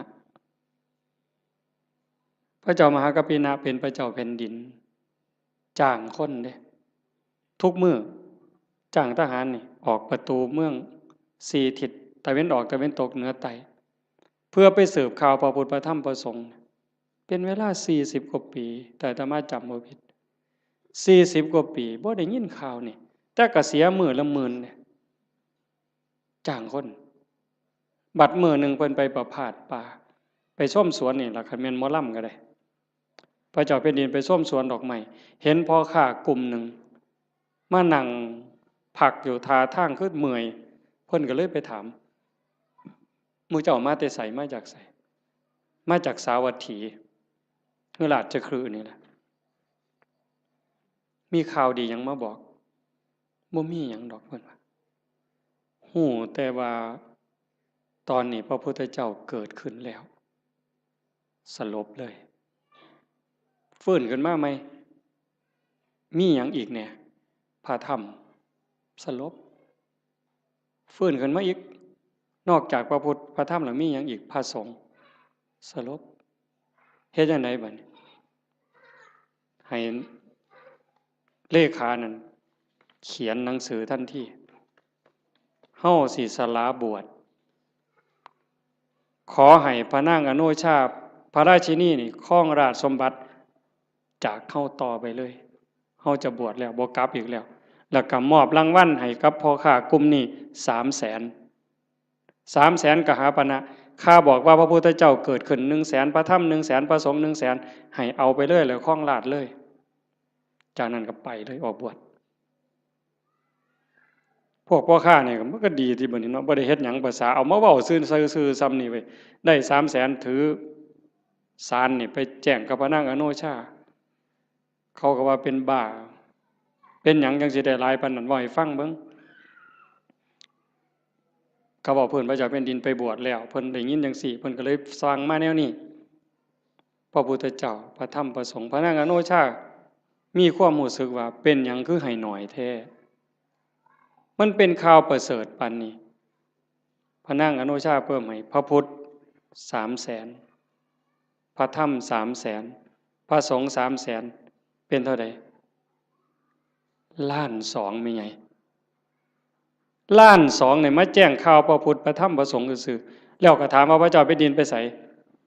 เพิ่นออกบวชแล้วไปหาพระพุทธเจ้าแล้วเพิ่นบอกให้พระราชินีนี่ครองราชย์นี่อ่านหนังสือให้ฟังพระนางอโนชามีความรู้สึกว่าเรื่องอีหยัง ราชสมบัติทั้งหมดนี่คือกับน้ำลายที่พระเจ้ามหากัปปินะทมถิ่มลงกลางดินเรื่องยังเขาจะไปดูดเอาน้ำลายมากินใครเม่นเฮาเนี่ยมันบ่เป็นแนวนั้นเด้แต่บุญบ่พอนั่นคือบุญเปิ้นพร้อมบุญพ่อแล้วเข้าใจในเงื่อนไขของชีวิตเข้าใจเงื่อนไขของวัฏสงสารแล้วความจริงของโลกของธรรมแล้วพระนางอโนมามีความรู้สึกว่าราชสมบัติอำนาจทั้งหมดคือกับน้ำลายที่พระเจ้ากับพระเจ้ามหากัปปินะทมถิ่มแล้วเรื่องยังเฮาสิไปดูดมากืนกินเฮาก็สิบวชคือกันออกบวชคือกันตอนเพิ่นไปเฝ้าพระพุทธเจ้าเพิ่นบอกอัศจรรย์อัศจรรย์ไปพ่อแม่น้ำพระเจ้าแผ่นดินไปก่อนไปพ่อแม่น้ำบ่มีแพบ่มีเหือเฮ็ดจังได๋อ้างคุณพระพุทธเจ้าด้วยสัจจะที่ไปเฝ้าพระพุทธเจ้าออกบวชด้วยศรัทธานี่ขอให้สายน้ำนี่อย่าสะเป็นคือน้ำให้น้ำเป็นคือหินขี่ม้าเหยียบน้ำไปคือเหยียบหินนี่แก๊บแก๊บแก๊บแก๊บแก๊บแก๊บบ่เปียกบ่หยังเลยสายที่สองคือกันสายที่สามคือกันสายผ่านแม่น้ำสามสายไปได้มาพันคนมาพันตัวคนพันคนพระนางอนุมาตามไปพวกผู้ชายไปก่อนได้ฟังธรรมก่อนบรรลุธรรมก่อนพระเจ้ามหากัปปินะพร้อมทั้งบริวารทหาร1,000บรรลุธรรมพวกพระราชินีตามไปสาราราชสมบัติตามไปคือกันไปเจอน้ำกับคนฉลาดพระเจ้าแผ่นดินเพิ่นไปได้แนวใดบ่มีเรือบ่มีแพเพิ่นต้องอาศัยสัจจกิริยาจังซี่ตั้งใจตามไปได้คือกันสายที่2ก็ข้ามได้สายที่3ก็ข้ามได้พอไปฮอดพระพุทธเจ้าถามหาพวกพระเจ้าแผ่นดินนี่เห็นมาบ่พระพุทธเจ้าเพิ่นฮู้ว่าพระราชินีนี่มีศรัทธาบวชจริงแต่เมียทหารที่ตามมาอีก1,000คนน่ะมันบ่ได้ศรัทธามาบวชเด้นำมาเอาผัวซื่อๆได้ซุ่มนั้นสินำมาเอาผัวหลบไปแต่พระราชินีนี่ตั้งใจบวชจริงพระพุทธเจ้าเพิ่นเลยว่าให้เห็นตอนนี้บ่ได้เพิ่นเลยบอกว่านั่งลงก่อนฟังธรรมก่อนหลังจากฟังธรรมแล้วหมู่เจ้าก็จะเห็นสามีเองดอกให้ใจเย็นๆพระพุทธเจ้าแสดงธรรมจบปั๊บเข้าใจบรรลุธรรมเป็นโสดาบันพวกผู้ชายได้ฟังรอบ2เป็นพระอรหันต์หมดความอยากได้ผัวลบไปมันหมดแล้วบวชเป็นภิกษุณีนำกันต่อพุ่นเด้จังสั่นเฮาสิเฮ็ดหยังทำหยังก็คือกันเด้อโยมเด้อลองทดสอบเบิ่งจากการท่าน5 บาท10 บาท100 บาทแสนบาทล้านบาทท่านแล้วเพิ่นย่องประกาศซื้อเขียนป้ายติดให้เฮาก็ได้มาแล้วหลายเทื่อหลายรอบวันนี้ลองเบิ่งว่าเฮาลองบริจาคหน่อยก็ซังหลายก็ซังบ่ต้องเขียนชื่อก็ได้คันไว้ใจกันบ่ต้องเขียนก็ได้แล้วเบิ่งความรู้สึกมันสิเป็นอีกแนวหนึ่งมันสิเป็นอีกแบบหนึ่งรสชาติมันต่างกันลองเบิ่งแล้วบ่ลองบ่ฮู้บ่ให้ฟังก็เพราะปานนั้นมันต้องเฮ็ดด้วยตนเองมื้อนี้เว้ามาโดนพอสมควรบ่ได้เว้า7-8 มื้อมันเลยสิเว้าหลายจักหน่อยแต่ว่าเสียงมันบ่คืนก็เห็นว่าพอสมควรอาจจะได้เรื่องบางบ่ได้เรื่องบางจริงใจอาตมาตั้งใจว่าสิเว้าเรื่องหนึ่งเรื่องศาสนามีคนฝากมาอยู่แต่ว่ามันลงไปบ่ได้ก็สร้างมันเถาะก็ขอฝากเพียงแค่ว่าให้ญาติโยมนี่รับผิดชอบเจ้าของบ่มีผู้ใดซอยผู้ใดได้บัดฮอดบัดสุดท้ายเด้อโยมบัดเฮานอนอยู่เทิงเตียงนอนติดสาดติดเสือจังสิเข้าใจตนแลเป็นที่พึ่งของตนอัตตาหิอัตโนนาโถจังสิเข้าใจตัวนั้นคันบ่จังซั่นบ่ท่านเข้าใจโยมแต่ว่าเฮายังโชคดีจักหน่อยว่าเฮาได้เข้าวัดได้ฟังธรรมได้ปฏิบัติธรรมฝึกตายดูๆบ่แม่นเว้าเล่นเด้ยามมื้อแลงไหว้พระนั่งสมาธิแล้ว บัดนอนลงเนี่ยลองบอกว่านอนลงเธอนี้สิบ่ได้ลุกอีกแล้วเด้อตายแล้วล่ะบัดนี้บอกเจ้าของจังซี่แล้วก็ทำใจหามันแม่นอีหลีเลยเฮ็ดจังได๋สิเฮ็ดแนวใดเครียดให้ไผสั่งให้ไผอาฆาตไผติดหนี้ผู้ใดว่างละออกขันใจเฮายังวุ่นวายมันไปอบายเด้สอนเจ้าของจังซี่เฮ็ดจังไดใจสิสงบขันใจสงบก็ไปสู่สุคติจังสั่นนอนลงกับเบิ่งอาจจะเบิ่งล่างเจ้าของนอนไล่ตั้งแต่ฝ่าเท้าฮอดปลายผมตั้งแต่ฝ่าเท้าฮอดปลายผมปลายผมฮอดฝ่าเท้าบาปก็เฮ็ดบุญก็เฮ็ดดีก็เฮ็ดหลายบุญก็เฮ็ดหลายชั่วก็มีสุดท้ายก็ซ้ำนี้ตายแล้วเอาหยังบัดบ่มีแนวเอาร่างกายก็เอาบ่ได้มีอย่างเดียวที่สิปลอดภัยที่สุดคือเฮ็ดใจให้สงบหลังจากเบิ่งร่างกายจากฝ่าเท้าฮอดปลายผมมืออยู่จังใดแขนอยู่จังใดขาอยู่จังใดหันมาเบิ่งลมหายใจหายใจเข้ายาวละเอียดออกยาวละเอียดลมเข้าลมออกลมเข้าลมออกผู้ใดใส่พุทโธก็พุทโธไปให้มันหลับไปกับจังสันซุมื้อนี่คือการเตรียมตัวตายที่ดีที่สุดบ่มีผู้ใดซอยได้ที่ว่าเฮ็ดกฐินล้านกองหาบัดเฮาเจ็บเฮาปวดแม่ใหญ่บัดใกล้สิตายมันเจ็บมันปวดทุรนทุรายมันบ่คิดฮอดกฐินนั่นดอกบ่คิดฮอดปิ่นโตบ่คิดฮอดบวชลูกบวชหลานซ้ำดีบ่ดีนิมิตขาเป็ดขาไก่ขากบขาเขียดมันมาหลอนเอาใจขาดปัดตอนกำลังทุบหัวกบใจขาดปัดไปเลยตกนรกท้วนเลยกฐินแสนกองท่าให้พ้นจากกบตัวนั้นก่อนแต่ขันเบิ่งจิตเบิ่งใจให้ดีเบิ่งลมให้ดีเฮ็ดจิตให้สงบให้มันเป็นนั่นล่ะบาปก็บ่เอาบุญก็บ่เกี่ยวละอย่างเดียวว่างอย่างเดียวบุญเนี่ยมันตามอยู่แล้วว่างอย่างเดียวจิตเป็นอิสระดีบ่ดีจากปุถุชนคนกิเลสหนายกไปสู่ความเป็นพระอริยเจ้าได้บ่พ้นสมัยเด้พระพุทธเจ้าเพิ่นบอกยืนยันว่าแม้ปัจจุบันนี้พระอรหันต์ก็ยังเป็นได้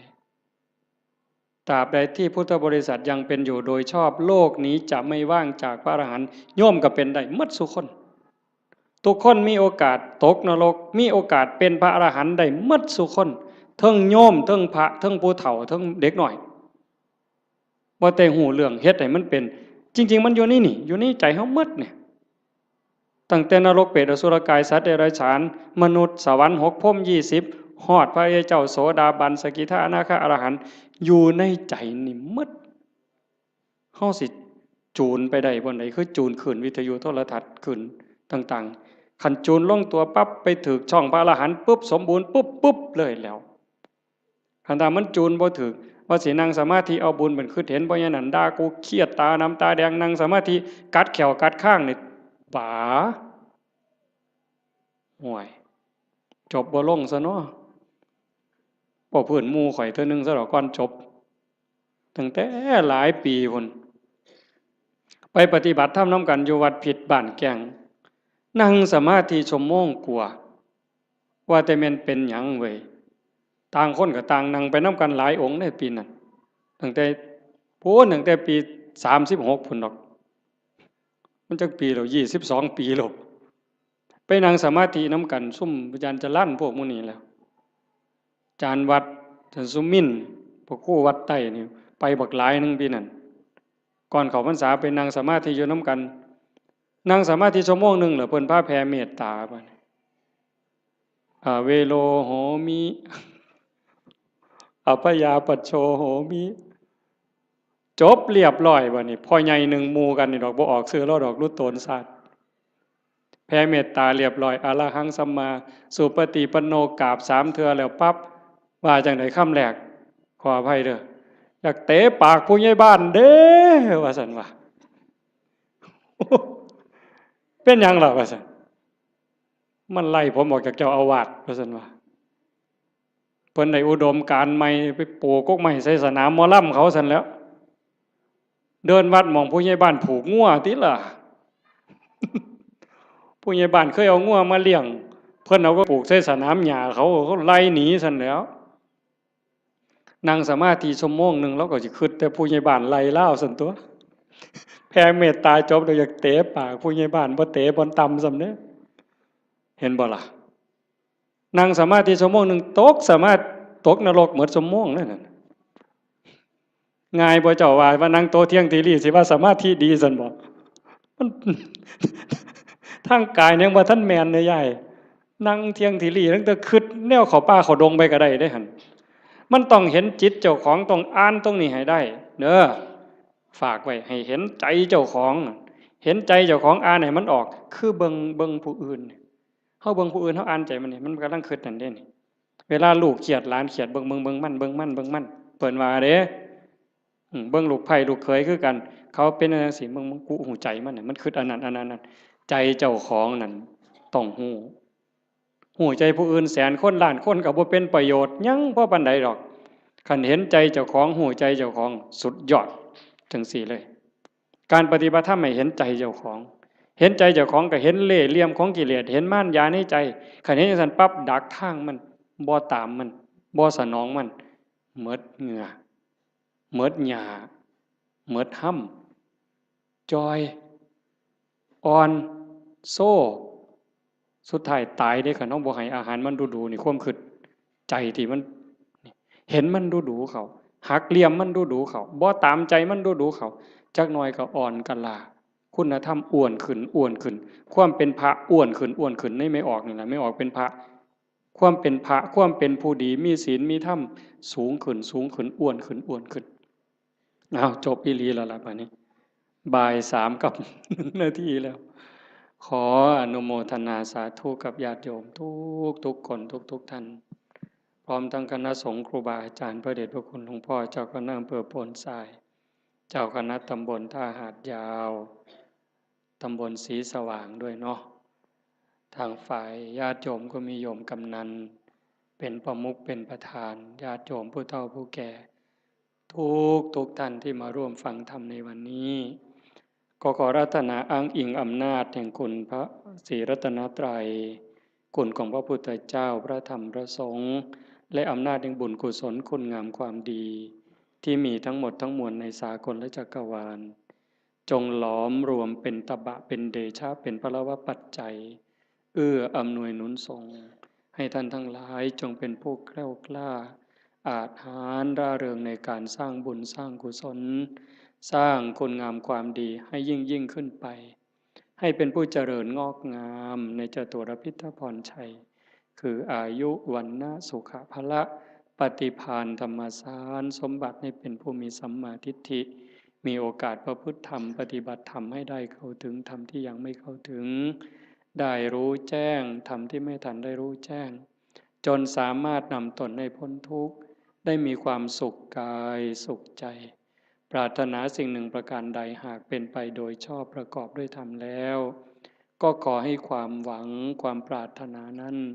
จงสำเร็จทุกประการโดยทั่วกันทุกท่านทุกคนทุกรูปทุกนามเทอญ